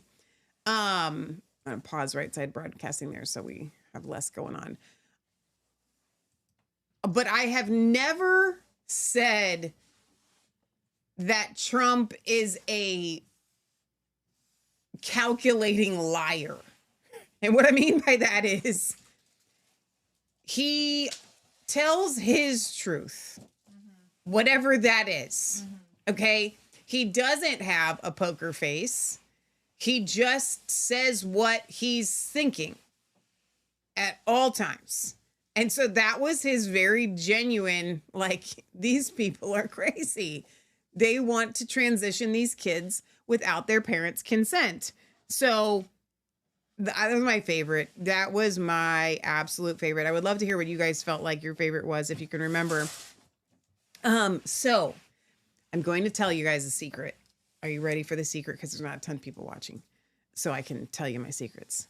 So when I was posting tonight's show, I just found out that, I think it was Daily Wire that posted that Erica was invited as Trump's special guest. Here's the thing about that. And I knew this when I read that, but the way that they emphasized it just for Erica is ridiculous, because I can all but guarantee you that every person that was particularly called out in the speech, when they got their invitation, it probably said, "You are invited as President Trump's special guest." So the fact that Erica probably like got her little invitation and was like, Daily Wire, I was invited as Trump's special guest. Yeah, you and probably every other person that was called to come, okay? But I was very afraid that the Charlie tribute was going to just turn into, that's going to fall. That is not safe. No, raise it up higher. Okay, Leah's cleaning because Abigail and her dad are coming. That is cockeyed. Tomorrow to give us a new computer. So a round of applause for Leah. Standing ovation. We're acknowledging you. We're going to give you the Resistance Chicks Medal of Honor for all of your hard work of cleaning the house. Thank you, Leah. Thank you. Thank you. And thank you. Thank you some more. That's how this works. You just keep clapping until someone decides they're not going to clap anymore. And then it ripples down. But I was afraid that the Erica thing was going to be ridiculous and she was going to put on, she didn't have time because Trump actually didn't sit on the Charlie thing nearly as long as I thought that he should have. He spent so much time on all of the other things that, wow, that's some nice hair. It's called cleaning with the president's State of the Union hair. Whoa, that's cool Yeah, hair. thanks. However, I caught something and I wrote it down because I didn't have time to call it out at the time. She was standing doing her, like, you know, trying to look up because I think somehow she thinks that if she can like dry out her eyes real big, everybody try this right now. Like dry out your eyes, keep them open, keep them open, keep them open. And then all of a sudden, wait, keep them open, keep them open. You start to like get teary eyed because your eyes are like going to blink and then you like, okay. I think that's how she like, I see, I did it. I did it. I did it. I got tears to come. Wow. I think that's why she does it. Okay. So anyway, but when she finished doing the look up thing and then whatever, she mouths, "I love you guys." And she looks at all the people around her. I love you guys. Okay. It's like, you guys are my friends and I love you guys. Mm-hmm. That was, I felt kind of like I'm in the cool crowd and I love you guys. Like it was weird. It was very strange.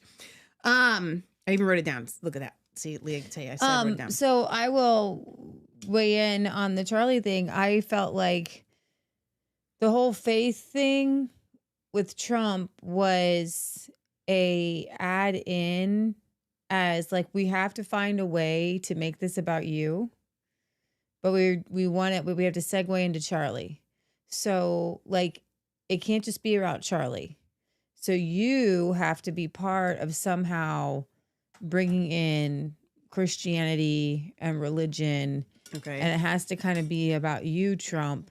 And the segue went, you know, we're more young people are coming into religion, Christianity, God, very open religion. Yeah, just kind of generic terms, right? Mm-hmm. And then and that's what you would do from somebody who doesn't know Jesus Christ. Mm-hmm. And then the segue into, here's Erica Kirk, Charlie was great, moving on. I felt like that was so fast, very stark thing, that it wasn't even like, so every single person that Trump honored, I think we all felt like that story was told. Like they told a story about each person, even the poor woman who, like, how do you end up at a State of the Union when you're just trying to buy a house? Like there should be like some sort of good news story, like find the person who found the house. I know, right? Now everybody's like, who's this woman? She needs a house. Somebody in the chat was like, how is she going to get a house? Like, have you seen house prices? Right, exactly. House prices are insane. Sherry even said it. She goes, a house in Michigan that was $200,000 is now $500,000. Like what? That's out of the range of everyone, like normal people. But don't worry, the military got $1,776. Just had to add the 76 instead of 5. Yeah, I remember that. So much money. It was, and they were all thanking him for it. Yeah. Thank you, Trump. I'm rich now. With the Charlie Kirk thing, I felt like that transition was really big, like really stark. Like he didn't even like mention who Charlie was. So I was expecting maybe somebody from the crowd who has their life had been changed by Charlie, to kind of just put a story and a person behind it. Felt like it was just added in as an extra. You have to talk about Erica. Oh yeah, here we go. Well, how about right here in this we'll do a little thing on religion and we'll just move on. And it was like very not about God. Right. And it was not about Charlie. It was just. Do you think it's because the Candace thing is coming out, right? Do you think it was like not to draw attention to it? Yeah. Though I do believe that the people who run these kinds of things look at those and like, well, let's just most of America really doesn't like Erica. So what I would have done is make it about Charlie, and then you have to, if you really want people to like Erica, you've got to you have to bring up who Charlie was and what he believed and what he was doing. And they didn't do that. No, they didn't. Yeah. It was super disappointing. I felt like the Charlie nod was an afterthought, that they're like, oh dude, I think I wouldn't even call it a nod. It was like, we got to do this Charlie thing. Poor guy died. Like, so, I don't know. Okay, so if I'm getting super conspiratorial, ethereally, just made that up. It does beg the question, doesn't it? Yeah. If Trump was kind of mad at him for like the whole Iran thing, and I got to tell you, there's a lot of things that Trump can now do with Charlie out of the way. With Charlie out of the way. I'm just asking questions. I am too. Not even out loud. I'm testing out my hand sanitizer. You've been cleaning. Your hands have got to be clean. No, I know, but they're feeling dry.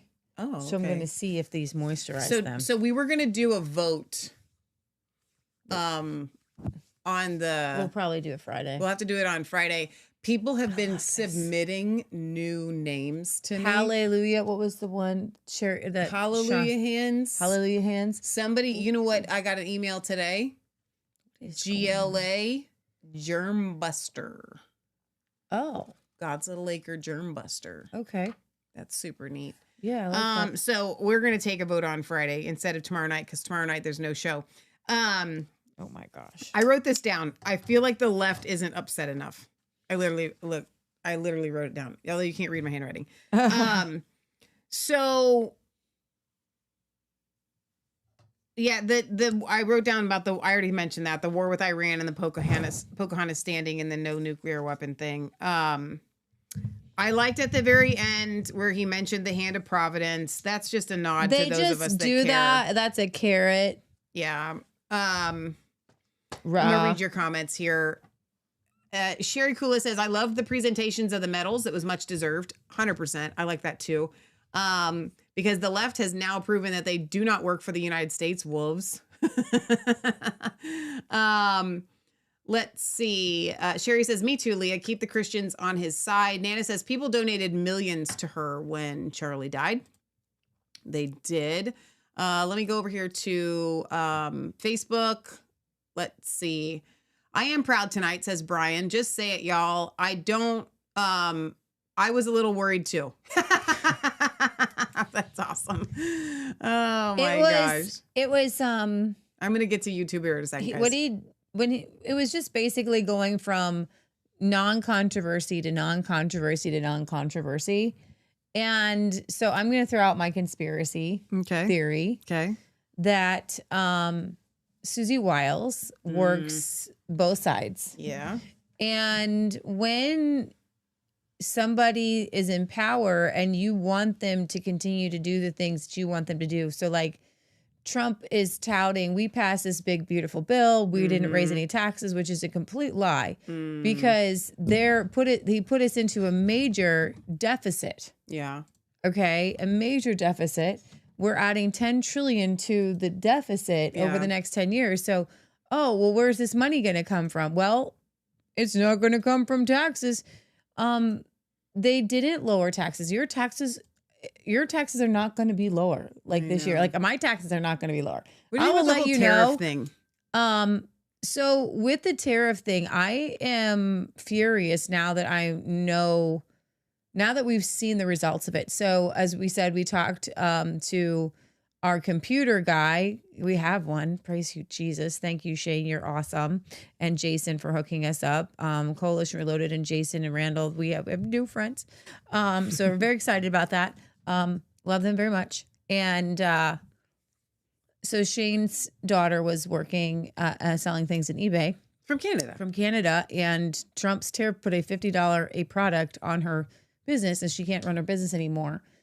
Well, what about those people who are still going to try to keep their business running? They're going to charge more. And so Trump is saying basically all of the products coming into the United States have this extra tariff and are costing more money.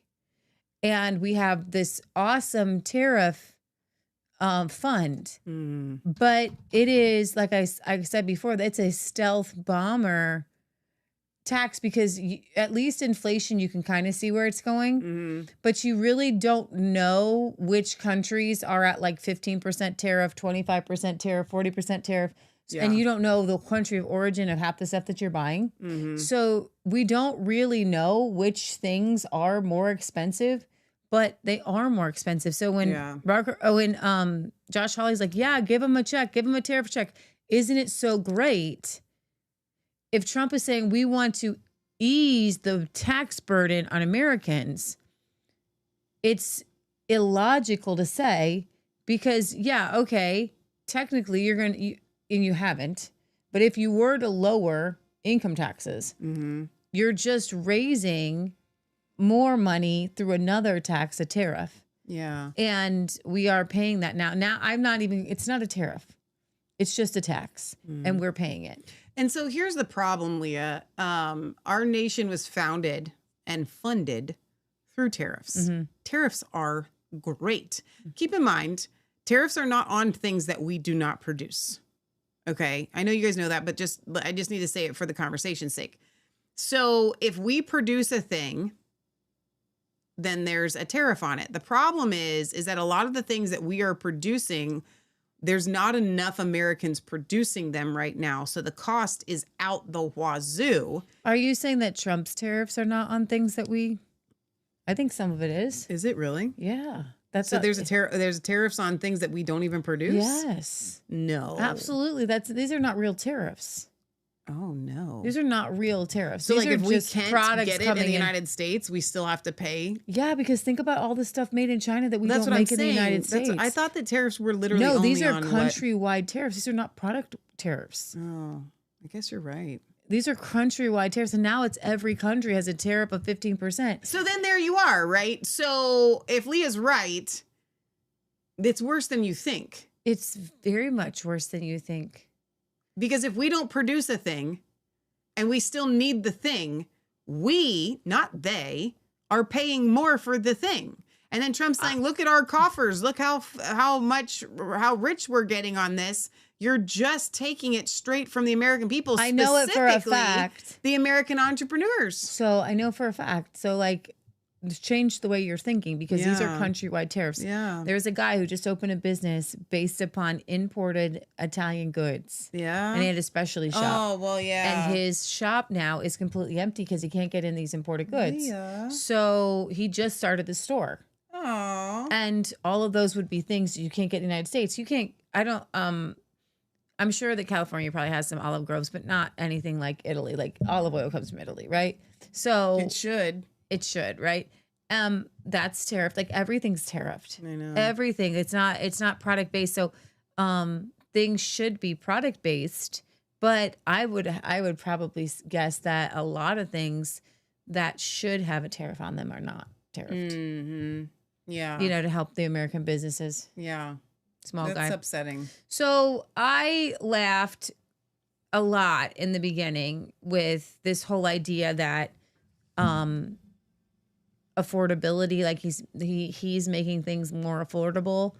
I don't feel like anything is more affordable. I think earlier, and I missed a lot of your guys' comments because I really didn't want to talk over Trump. If he literally mentioned eggs, I was just going to scream because you just talked over me in the middle of what I was saying. Did you see that you did that?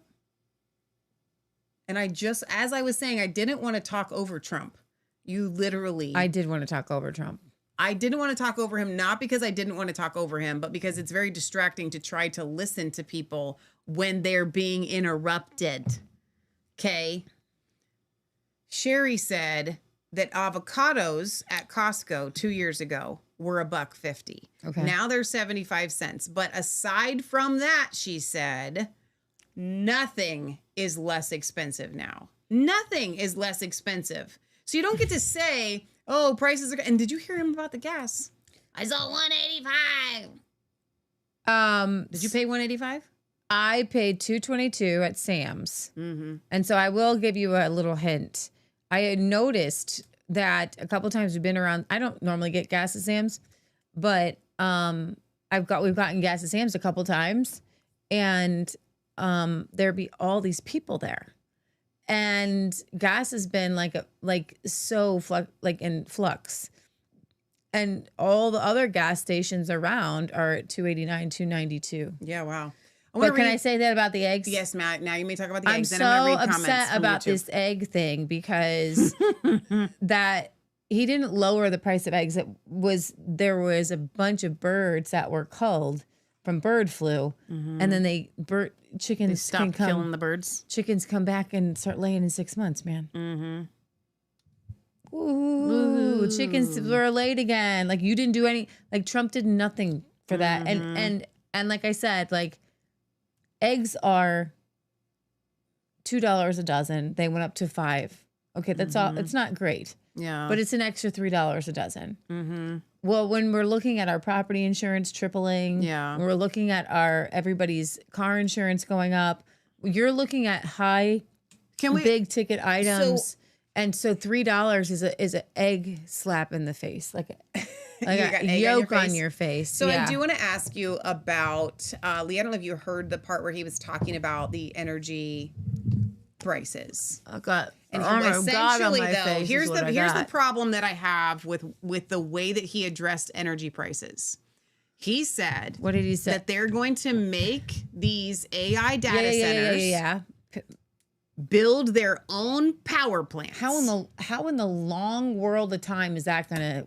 Well, here's the deal. If it's right, I'm behind it. I don't know that he's actually going to be able to achieve it. It's not easy to build a power plant, Michelle. Yeah. These things take years. What do you mean you're going to just build? You're going to make them just build their own power plant? I'm not sure. However, and I noticed something super interesting. That he transitioned that to saying that by doing this, our energy prices are going to come down. That's a lot. These AI companies are not making the money that their stock prices have them valued at. Do you understand what I'm getting at? No, but I know. What I'm saying is I don't think they've got the money to create a power station. It's two separate topics. Even if they did, and then what are you saying is that with an extra power station, somehow our power would go down? Well, what I'm saying is Trump didn't address at all why our power prices, our energy prices are through the roof right now. And what are you going to do about it besides this whole, they're going to have to produce their own energy? Like, we want to know, here's the deal. People cannot pay their energy bills right now. So raise your hand. I want to know if you're He didn't talk about that anywhere in like the Midwest. My Facebook feed has been overrun since December, probably like the end of November. Yeah. A few people were like, wow, my energy's going up a little bit. And the last month when we had all of these super cold temperatures, we had some record cold, almost record, and we had a very long streak of cold. People were coming in saying that their electric bill was between $700 and $1,200 to pay electric. I'm wondering where people are coming up with this money, because a lot of people are laughing about it. And I'm like, how in the world do you have an extra $500, $600, $700 to pay for your electric bill? Here's the deal. Why is this not a bigger story? It is locally, because I did see our local Fox News put out a bulletin and ask to see people's electric bills, because they wanted to do a story on it, because obviously this is a big story, and they got a ton of responses. No. Okay. And he wanted to say that we're going to protect Social Security and Medicare. I don't know that I have words for this, but I'm going to try. Senior citizens, let's say that they retired 10 or 15 years ago. Let's say they're getting, let's be generous and say $1,500 a month. Mm-hmm. Okay. Well, if that's all you're getting and you're on a fixed income, mm-hmm. and you're hit with an electric bill that's like $700 or $800, right? And then you're also hit with a property tax bill, like you bought your house mm-hmm. at a certain price, and let's say their property taxes went up like ours did by three times. So let's say they're paying an extra $2,000 a month or $2,000 a year, mm-hmm. right? Divide that per month. Then they still have to pay their car insurance, and then groceries are up. Because Social Security, their cost of living thing usually goes up. Sometimes it doesn't go up at all, right? But if it does go up, it's usually by 3%. All of these prices that I'm talking about are 50 to 100 to 200%. And that is going to force, and it is forcing, senior citizens out of their homes. Right. And then you're stuck in a flux, because I've looked for any sort of help for Uncle Jack. Like, it's very, very, very hard to find any sort of help for senior citizens at all. And so then you're stuck. Okay, I need to rent. Where are you going to rent? I'm going to, where are you going to go? A nursing home. And then you're going to lose everything, because you have to pay down to the Medicaid. Yeah. So these are a lot of these things that Trump is not addressing.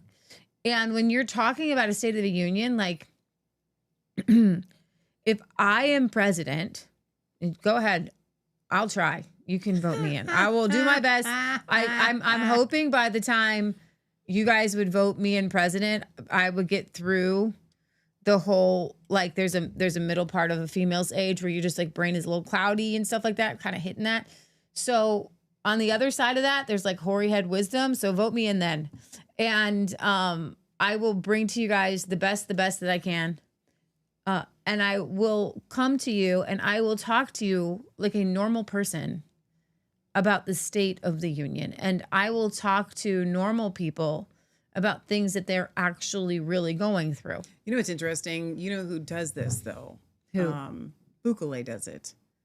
In El Salvador. Like, he literally is making sure that his people have food on the table. And I'm not even in a socialistic way, but also just changing policies and making sure. He changed the policies around farming. Yeah. And encouraged everybody to start their own farm and farm stand. And right.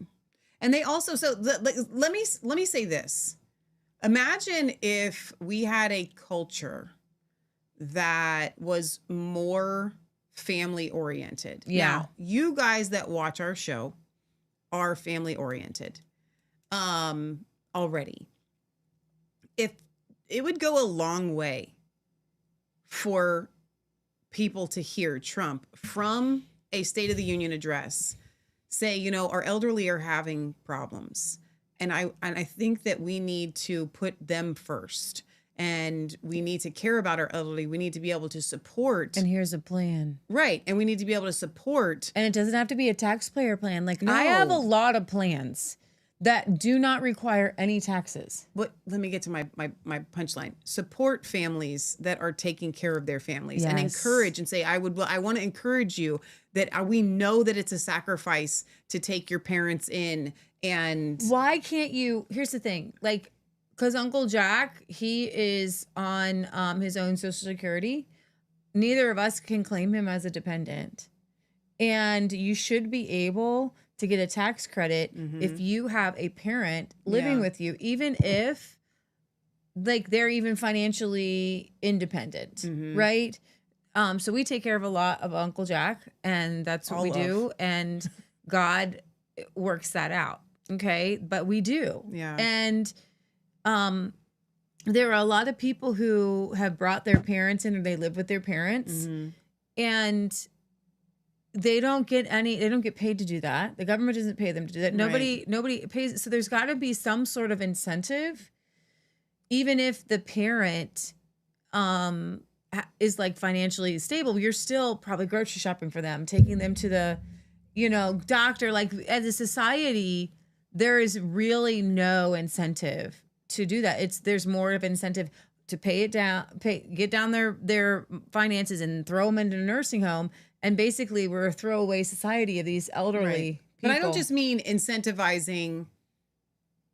I mean incentivizing it in the way that it should be often talked about. Sure. It should be often praised. That's what I mean. It should be shouted from the rooftops that those of you that are taking Let's care give of your people elderly parents. a Congressional Medal of Honor. Not quite that far, but it should be something that going is that far. societally honored and encouraged, and our elderly should be societally honored and encouraged. He mentioned Azerbaijan and stopping the war there, but what I would have loved him to mention is that Azerbaijan has the oldest people living on the planet in the Caucasus Mountains.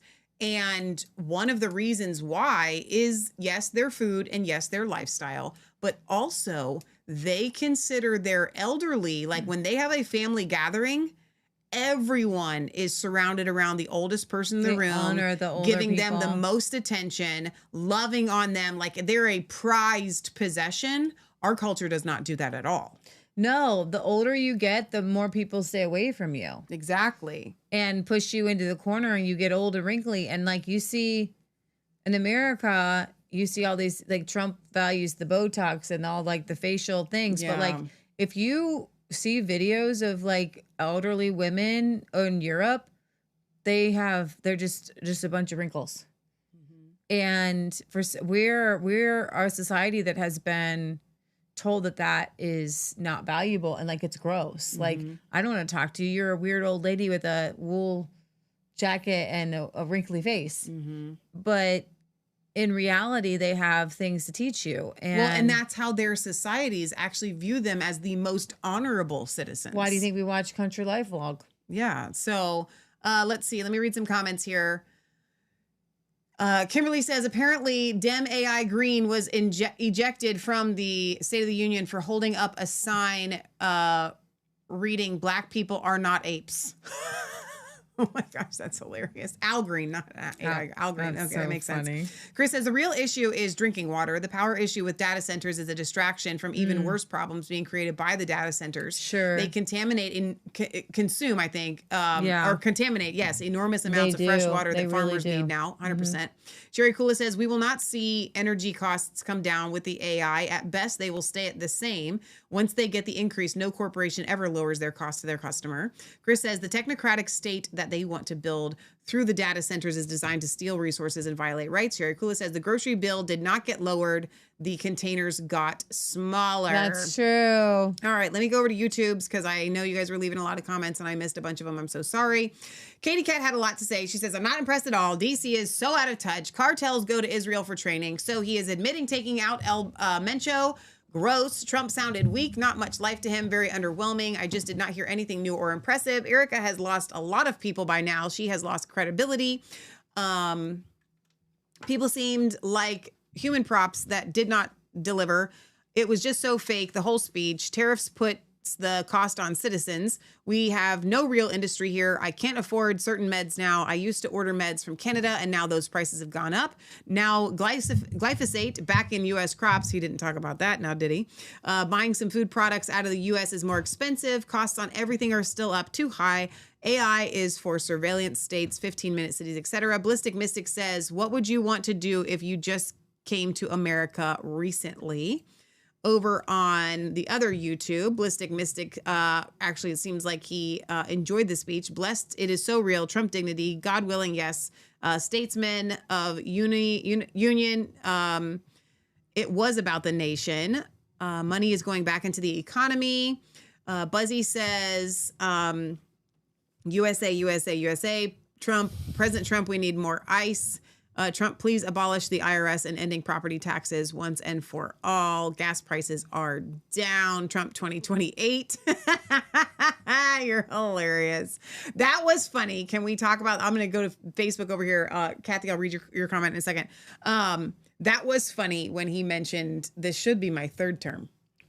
Did you hear him say that? I missed that part. Unbelievable. Kathy says there's a certain amount they have to make on Social Security, and if they don't make enough, then you can claim him Uncle Jack. So there's a video on Twitter where they're asking college kids how Trump did on his State of the Union, and a lot of them said they don't think that he did very well, but it hadn't happened yet.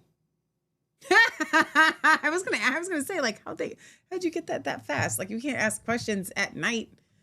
Oh my gosh, that's so funny. All right, so I think that's it for comments. Somebody said, I had an out-of-body experience watching the State of the Union because, first of all, what the blank was all of that? A lot of people are wondering. No matter what is script... Oh, no, that's not a... I'm trying to find more. There's not a lot going on.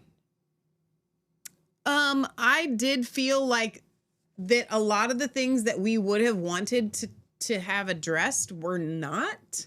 As far as quote unquote the state of our union. Again,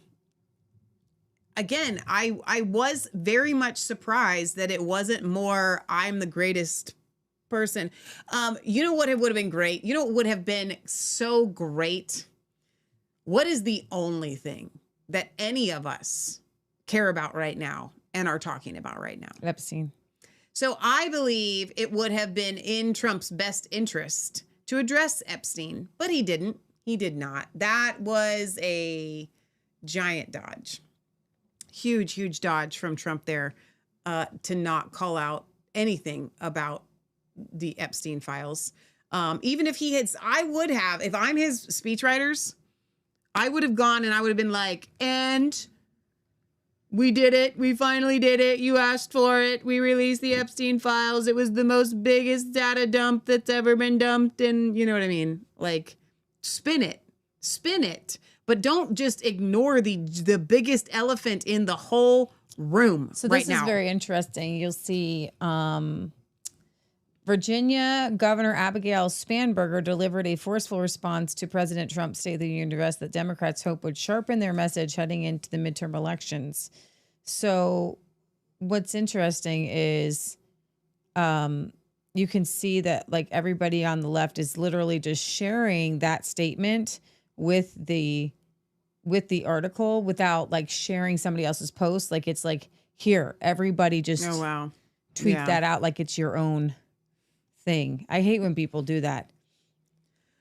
Kimberly says he would have just said that he was totally exonerated from the release of the e-files. He would have, and that would have been fine. Like, okay, but don't just not say anything about it at all when it's like the only thing we all care about right now. And we didn't get to hear about the aliens. He didn't. I'm actually glad. I'm so glad that he did not Really? talk about the aliens. Oh my gosh. Okay. It was decent. It was, fitting. I don't think that there's going to be anything negative for the left to say. He played it so safe though. Don't you feel like it was a very safe speech, except for the transitioning? No, I don't even think that was. You still feel like that was still safe? Oh, I think that's like water under the bridge. The Democrats have like, we give up on that one. You're right. Yeah. We don't know. I would have hit it harder. I would have been more explicit with what it is and what it does. Yeah. I think that if you are trying to start a war with Iran, maybe don't rock the boat. And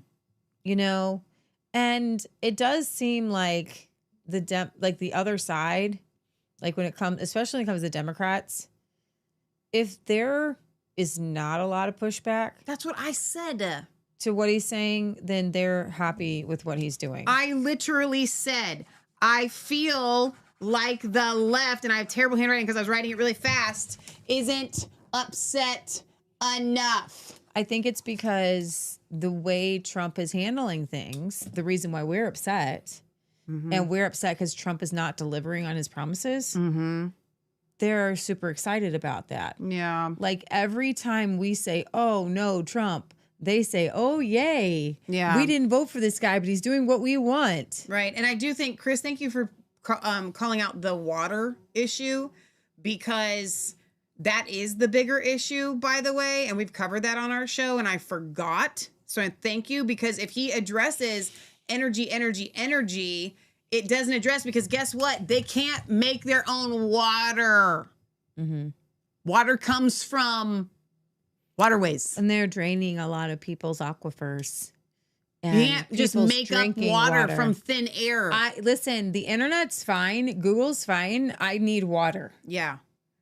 You know what I mean? Like I need water. I don't need an AI to do anything for me. Like it just. These people. All right, we're going to sign off because we have a big day tomorrow of literally just cleaning our house for guests to come. I'm not saying that we live like slobs, because we don't. No, but when you have a lot of dogs, and you have a wood burning fireplace, which isn't running right now because we have to put in a new liner because we had a chimney fire. But thank God everything's fine, because that's why we have a chimney liner, right? Thank you, Jesus. That's what I kept telling myself, even though we could still smell the tar up until like yesterday. I didn't smell it today. Well, you finally don't sleep in my room, dude. No, I mean like outside. Remember I told you I'd come home and I could still smell it like I didn't today. So I was like, well, finally it's dissipated. Oh my gosh. That's awesome. Yeah. We had a chimney fire, for those of you that don't know. And it smells really bad. It's like crazy. And it was really over really quick. Praise God. It didn't last long. Our neighbor almost called 911. Yeah. That would have been embarrassing. Yeah, could you imagine? Well, here's the good news. It was snowing that day. So any stuff flying out of the chimney, which we have a chimney cap, but stuff was still flying out, would have landed on the roof and immediately been snuffed out by the snow. It was just random fluke snow. Jeez. Praise the Lord for the random fluke snow, which was great. Hallelujah. Here we are. All right. So feel free to keep submitting your very innovative names for the hand sanitizer, it's not a hand sanitizer. Don't get caught up on that, because we don't believe in hand sanitizer either. But sometimes you're in a situation where you're like, listen, I need a little something on my hands. It's aloe vera, thieves essential oil. Waterless hand wash. That's exactly what it is. It is a waterless hand wash. Yeah. It's a waterless hand wash. Now, do you want to include that on now that we're having our staff meeting here on underneath? So not as a main name, but underneath of it, you had said something the other day, and I was like, we could call it that, but it still needs a name. Was that it? Waterless hand wash? Yeah. Because it has alcohol-free witch hazel in it. So I do need to it won't dry out your hands. Kimberly Venzel in the chat, guys. She was one of the first people to order a calendar. Tell me, if you guys have not gotten your calendar and you ordered one, would you email us, please? I mailed her calendar almost a month ago. January 27th. She just got it today and didn't say anything. And we're like friends, Kimberly. And I'm not blaming you. I'm upset. But I do wish you had told me because I would have sent you an extra one. But the question is, the where mail. was it sitting? Like, Where was it sitting? Was it kind of like just like do letters like that get put in timeout? That's what I have to wonder. We don't like you. You're staying there for 3 weeks until we deliver you. Almost 4. Like, mail just moves. That's what it does, right? I know. Exactly. It's like a river, dude. You can't just like stop mail. So we were but so if anything like that ever happens, please, guys, please reach out to me and let me don't think you're like, it was sent through the Turtle Express, she says. I told her, though, I said, I ordered my mom one from Working Horses with Jim. Yeah. And I almost contacted his people because it took a month. And I just thought it just took them a long time to get it together. Here's the worst part of it. So I'm wondering if maybe all calendars Kimberly get put in the snail mail. Lives an hour away from us. We could have just driven it there. I could have driven it there faster. Next time, maybe I will. My gosh. Sherry Kula says, I was dreading this State of the Union, but you made it more fun. Normally, I would have tuned out.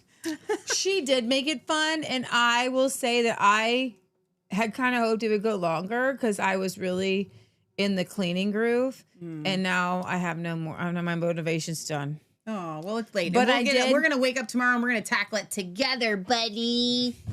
I did make 2 lasagnas.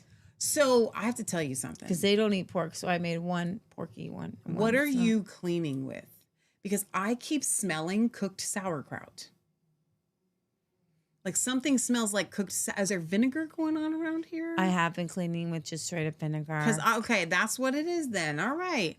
I've got 3 different cleaners I've been working with. So you made a lasagna for us tonight, which we still have to eat, and then a fresh lasagna for them tomorrow. Yeah, that's hilarious. So I'm gonna put foil. I'm gonna put it in the freezer. Okay. All right. Deb says media mail is way slower than regular mail. Here's the very interesting thing about that. We mailed it first class. None of the calendars, even though you guys are paying quote unquote media mail, it's all costing me more than $5, which I don't care. That's fine. Because a lot of times the media mail was more expensive than $5 anyway. And the price between that and the first class mail stamp, which is, it's a big label, but it's called a stamp, was the same. Or just a little bit more expensive. And I thought, knowing that media mail is slower, I'm going to pay the extra 75 cents for the first class stamp. Especially since almost all of you got a little Jesus. Only the first like 3 calendars that went out didn't get one. Because I was like, dude, I'm throwing a little Jesus in here. I think that the little Jesus was the issue. Honestly. Because even though I accounted for the bulge, I put it in the measurements because I got to put the whole measurements in there. I got to put the weight and everything, even for the first class stamp, right? I put the measurement in there. Some of you guys, I think it was going through the machine and little Jesus's feet were causing it to rip and like all. So I am changing now, thanks to Kimberly. Nobody is getting a first class stamp after this, unless I don't put a little Jesus in there, right? And if I do put a little Jesus in there, it's getting like a bubble envelope and the rich. It's just going to cost me more to mail them. Fine. Doesn't matter. Whatever. I don't care. We're doing it right. That's what we do around here. The post office is really bad lately. I know, right? My friend works in accounting. She's an accountant and she's obsessed with hard checks. What do they call that? Like a real physical check instead of digital like exchanges and stuff. And so she'll mail out a check and the post office won't send it. And then they get on her for it being late. And she gets a little panties in a wad, getting upset at these people, getting upset at her. It's just so funny. All right. Kathy says, haha, y'all so funny. You know, we try. So I'm going to give you a little bit No, we're signing off. Go ahead. So I'm going to give you a little bit of gossip. Right-wing conservative podcaster gossip. I just keep smelling sauerkraut. Remember when we did the sauerkraut episode? Go and watch that, Chickmunks. It's hilarious. It is really good. It's really the Chickmunks. Go to our website. My favorite one though is the radish one.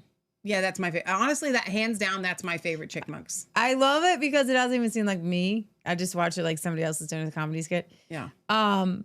Raise your hand if you watched the Candace Owens little trailer. I haven't seen it yet. I saw the thumbnail for it. It looks really about dark. Erica. Okay. Raise your hands if you sheepishly watched it. I haven't seen it yet. Should we play it for everybody? Not right now. Okay. It's like, I don't know. It's pretty, it's hard hitting. Okay. But it's not like anything we haven't done on our show. Okay.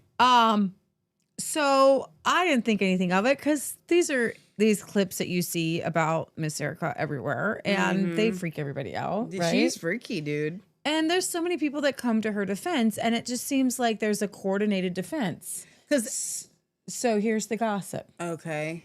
So the TMZ, you know what TMZ is? Yeah. Of the conservative right is Milo Yiannopoulos. Oh, yeah. He is TMZ. Yeah. He's the guy who doesn't care that he looks like TMZ, right? Or Entertainment Tonight or The Sun, like gossip rag, just rag, right? So he tweets out, doesn't care about the State of the Union. He said, you need to confess that you took money to call Candace Owens a demon over her new trailer, or I will name names. So Candace Owens says, oh, I'm so here for this list. So then somebody posts a talking point, and you can see that they're that So all Erica called Candace a demon. Erica didn't do anything. Oh, you need to confess that you got paid. Who's you? All the podcasting, like social media influencers who have a coordinated attack against Candace. Okay. And so you can see them. There's a bunch of them here. I'm convinced Candace Owens is a demon. Graham Allen. Politics 1776. Candace is a demon. Somebody else. I'm not sure if Candace Owens is merely a demon. I think the devil. So you, Steve Deuce, this Gunther Eagle, Han Shannity, Cat Turd. He's a big guy. All these are all huge. Okay, it's not Sean Hannity. You're not in I get it. the world of I Twitter. thought you misspoke. Leah, admit. And so I'm letting you know that there are these very famous Twitter handles, and it's Han Shannity, and it's a play on Sean Hannity. Okay, but you need to make that clear for Leah. You mess up stuff like that all the time. I know. Well, here's the thing. This world exists. Okay. And we're not in it. I know. Okay. But at least honor my Michelle. Okay. I know sometimes I get words so backwards. all the biggest names Okay. in the podcasting world all either called her evil or that she's the devil. Okay. A demon. A demon. Yeah. So then somebody released the talking points. Talking points are use these verbatim or close variations. Candace Owens is evil, pure evil. This is demonic, straight up satanic level attack on a widow and her kids. Candace is a demon obsessed with destroying Charlie's family. How can any real Christian stay silent while she attacks Erica Kirk like this? She's not, quote, asking questions. She's conducting a witch hunt. Action items. Do this now before it trends further. Quote or reply to this key post exposing the trailer and call it out using the language above. Share and quote Graham Allen's strong stand. He's leading the charge. His video declaring he's coming for everyone responsible. Boost this hard. Post your own version if you have reach. Tag big accounts like Cat Turd and Gunther Eagleman. Flood the replies under any Candace defending or neutral post with demonic evil framing. So that was sent out to their little core group of podcaster. But Milo social media is not just insinuating that they asked these talking points, but rather that they got paid to do it. Mm-hmm. He's saying that they got paid to do it. But I hate the idea that there's these talking points and there's like an action item, like here, this is what we're going to do. I loathe this because it is mass formation psychosis. Mm-hmm. When they know that when you see the same words repeated over and over again, you begin to think that's something that I need to receive and believe. Okay. And so the right-wing conservative media that's still pro-Trump is a block, and they're paid. Okay. I don't know who pays them, but they're a block. I'm sure there's some tag-ons that aren't paid, but they either get the email with the talking points, or they can see this is the talking point, and we're going to now say it almost just like this. Because I kept seeing Candace is demonic, Candace is demonic, this is satanic. And I was just like, well, that's strange that everybody would suddenly just say it's demonic or satanic.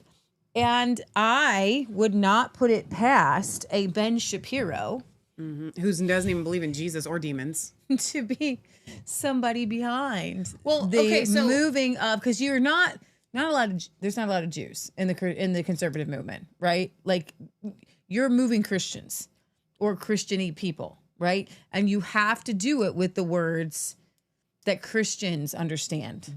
And this is a big Christian calling card. Okay, but I live in the real world. And I am a unashamed Pentecostal. And I can't help myself Can I get a that even when I'm around other Christians in like specifically at like the chiropractor's office, which is also charismatic, and we can speak in tongues and pray over people when we're there because they're so accepting. Yes, but Dr. even Jack. in that situation, just today, there was a woman and I'm sitting in the waiting room and she was talking. And whenever I say amen, or because that's my like go-to response, like instead of saying like, okay, all right, whatever, like if I'm agreeing with somebody, I just say amen. This is what I do. It's this, I can't help it. It's who I am. Okay. But I also often, when people will talk about bad things, will say that's demonic, right? Anytime that I do that, I feel a shock because nobody uses that language in normal conversations. Right. Very few people will say, even around other Christians, that something is demonic. We just don't say it. Okay, I do. Okay, maybe you do, but like I will just say it in my everyday conversation. And every time that I do that around other people, it's people kind of like, oh, that's an interesting way of looking at it. I mean, I guess you could say evil. People are more accepting if you say evil, but when you use the word demonic, it takes a very strong Christian, someone that is very rooted and grounded in their faith, and someone that understands spiritual warfare to use that in everyday conversation. So what I'm getting at is these people, and I know these people in their, like, they don't use this word in their conversation ever. It's not in their vocabulary to respond to something. I will tell you what's in their vocabulary, even the Christians. Candace is just an F and B. That's it. That's what they will say when she does something that they don't like. Candace, you just need to F off. That's what they will say. Stop. That too far. Well, I'm just saying that's what they'll say. I know, but you just use a different letter for the alphabet. Whatever. Okay, whatever. I don't need to repeat it again. You can say blankety blank. My point is, these Christians, and they'll put their little stars in there. You know what I'm saying? If they're going to use the curse words, they'll put the stars. That's, I guess I was envisioning the stars in my head. Right? They won't. We're on social media too much. But my point is, they don't go straight to, this is demonic. That's not their psyche. They don't think that way. These people don't do legit spiritual warfare. Okay?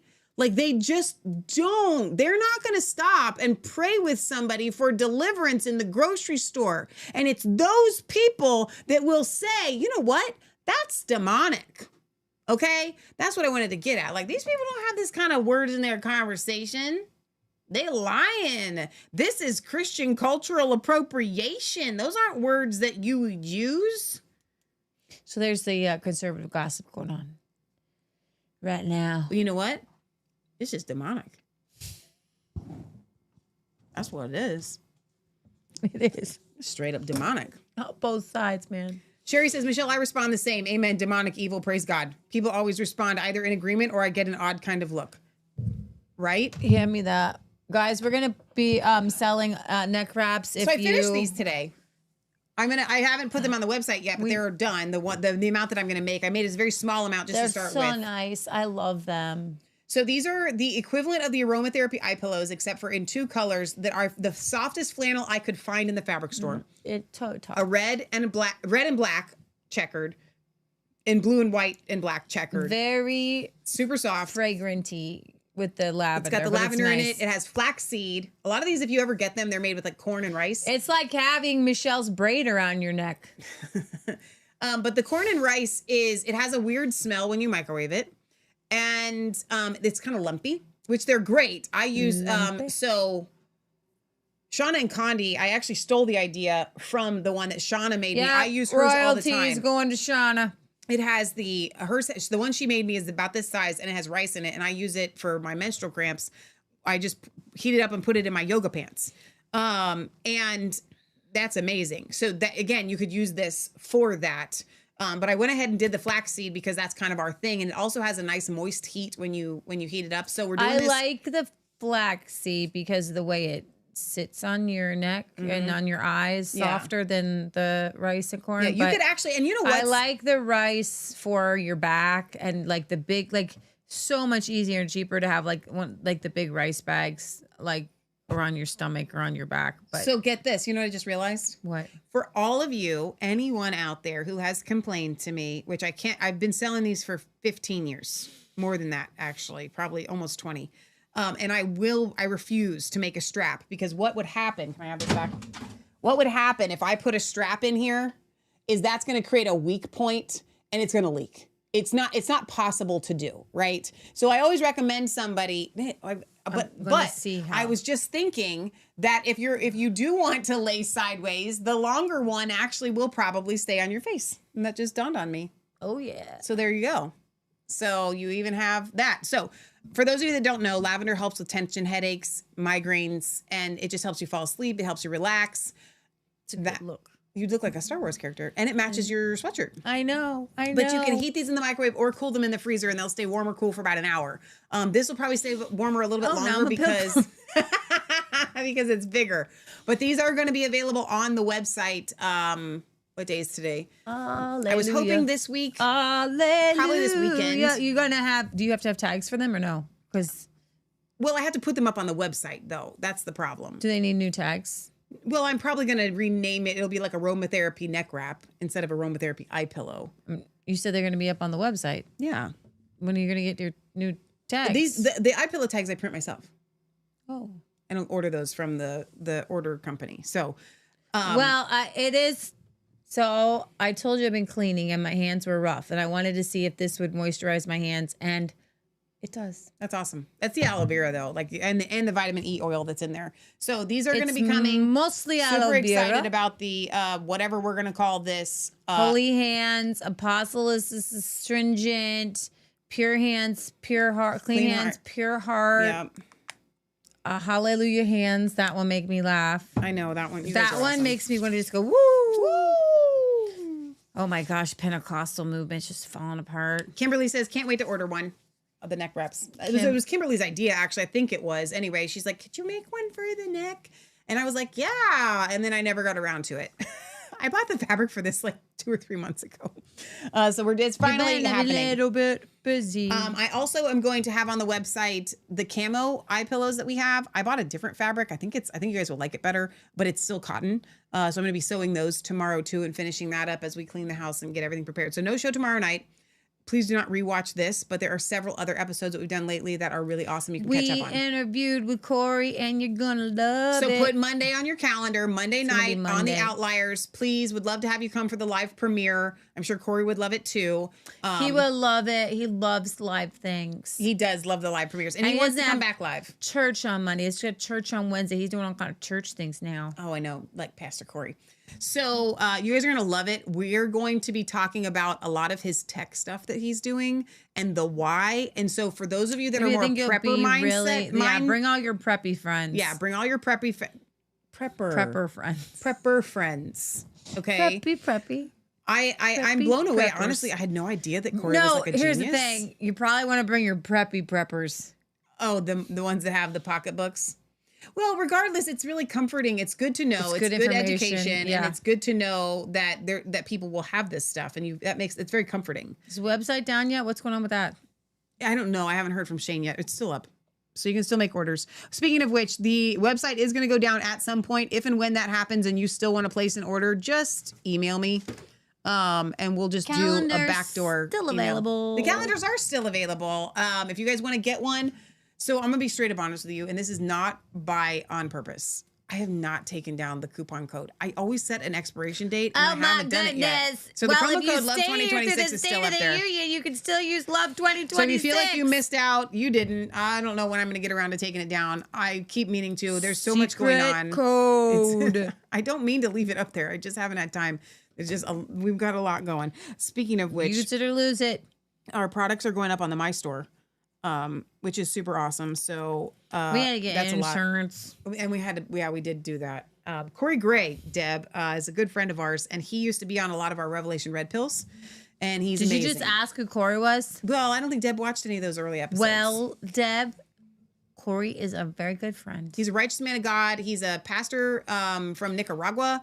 And do you like the Revelation Red Pills? Deb, have you seen any of those? Because he is, he's got a book called Born Again as Kings. So he used to be on our roundtables every Wednesday for like a year. Yeah, until SK blew up our friendship and we were able to restore that. Well, it wasn't just SK. Oh, that's true. But it was, though. Like, the impetus of it really was that. No, it was. I really believe it was. And the demons behind him. It was the devil. That was demonic. That was demonic. What it was demonic. So we've been back with Corey for a year, not quite a year now, almost. Yeah, you gotta watch the Revelation Red Pill because you can go into universalism and then you don't believe the demons are real and you believe everybody's saved and suddenly you're mad at your friends who still recognize that there's demons. That's not Corey. That's another friend. Pray for that. That got mad at us for like, you can't believe you people are still believing in demons. And I'm like, because it's in the Bible. Well, we got a new Bible. We don't have a new Bible. That's not true. Even though our friend did want to write his own Bible. Yeah. Because he said that the Bible itself wasn't a adequate interpretation. Deb says, great. I went back and watched the first 10 or so and then the recent one. So Corey should be on the first 10 or so. Yeah, he's in there. Yeah. All right. We love you guys. God loves you. God bless. Remember, it's not just a conspiracy theory. If it's actually the truth, we'll see you next time right here from resistancechicks.com. Shop.resistancechicks.com. Promo code LOVE 2026 is still up there. I don't know what's going on. Sherry says, Corey is a discerning man. I am positive that he always loved you. He did, actually. And he did keep reaching out. So, Glenda says, night friends, I pray blessings over your sleep and you get much needed sleep. You too, Glenda. And I don't know how often we acknowledge that you guys are amazing for staying up with us this late. And it's not our fault. Trump didn't start till 9. You see me yawn because according to my hormonal cycle, I will sleep through the night. And then, ladies, you understand. You're waking up. You're waking up. You're waking up. And then you sleep through the night. Have you been doing any of my things? I do all the things. Has it improved your sleep any? We just started like 3 days ago. We're going to come back and we're going to talk to you guys about that. I thought maybe Corey Terry, as he's a prepper, but that's a BN guy, or at least it was. Not sure now. Yeah, we haven't brought Corey Terry around yet. Well, we didn't even try. We were waiting for the Holy Ghost to do it. I'm praying for him. Yeah, because it's a good time. Corey to pray Terry for him. is a very good man. He is a very good man. Corey Terry is the real deal. Caught up in a cult. Yeah, so just pray for him, 100%. All right, we'll see you guys on what's today, Tuesday. So we'll see you on Friday. That's when we're going to see you. Friday. And with a new computer system. If you guys see this red spot on my face. They all saw it. Okay. I mean, no one saw it, Leah. No one saw it till you pointed it out. I'm letting you know. I've got to do a show on it. If you get these kind of clear growths on your face and you think it might be that, the words we don't talk about. You mean skin tone. Not clear, but like skin tone. Skin tone. Yeah. Not like red. They're not warts. We're not going to say what we think they are. You can get rid of them with apple cider vinegar and a little piece of a cotton ball, and you tape it and you put it on overnight. And I do that ever so often. I haven't done it in a year or two, but they're really bothering me. And I have this one right here, and it was causing look how good that looks since I started telling you to put my little sticker on there. I have this muscle that created this like Grand Canyon of a crevice on my face. And so I got rid of most of it with, thank you guys, you didn't put anything in the chat. Like people in person mentioned it, but not on the show. I kept the lighting really bright because watch this. So if I keep the lighting super bright, they don't see it. Bring it down. Hang on, let me change it up. Wait a minute. Nope, not that way. There, it starts to go away. Hang on. Let's see it come. No? I'm not seeing it. It's gone now. Completely gone. Almost. So that, now we look like ghosts. Bring it back. Now you kind of see it. Anyways, I've been doing this on and off. I stopped for a couple of days and it was like not going anywhere. And then the past couple, like last night I woke up and then today it was like flat and like gone. I don't know if like the root of it is gone, so I'll probably do another round or two. But because I'm not getting my cotton ball as small, like right on the spot, the rest of my skin is getting a little irritated. You should pull the end of a Q-tip off. Yeah, I need to put a little bit more. Tiny, whiny. If you put oil or lotion around there, then why don't you use one of those plain unmedicated wart removing pads and just put like it in there and boom. You could do that, but that might get a little like itchy and annoying. Deb says I put ivermectin on my brown spots. What do you mean, like grind it up and put it into a paste? Brown, mine aren't brown. Mine are skin tone and clear. So, but brown spots, I've had a couple of those. I could try that. It's the SC word that we don't mention.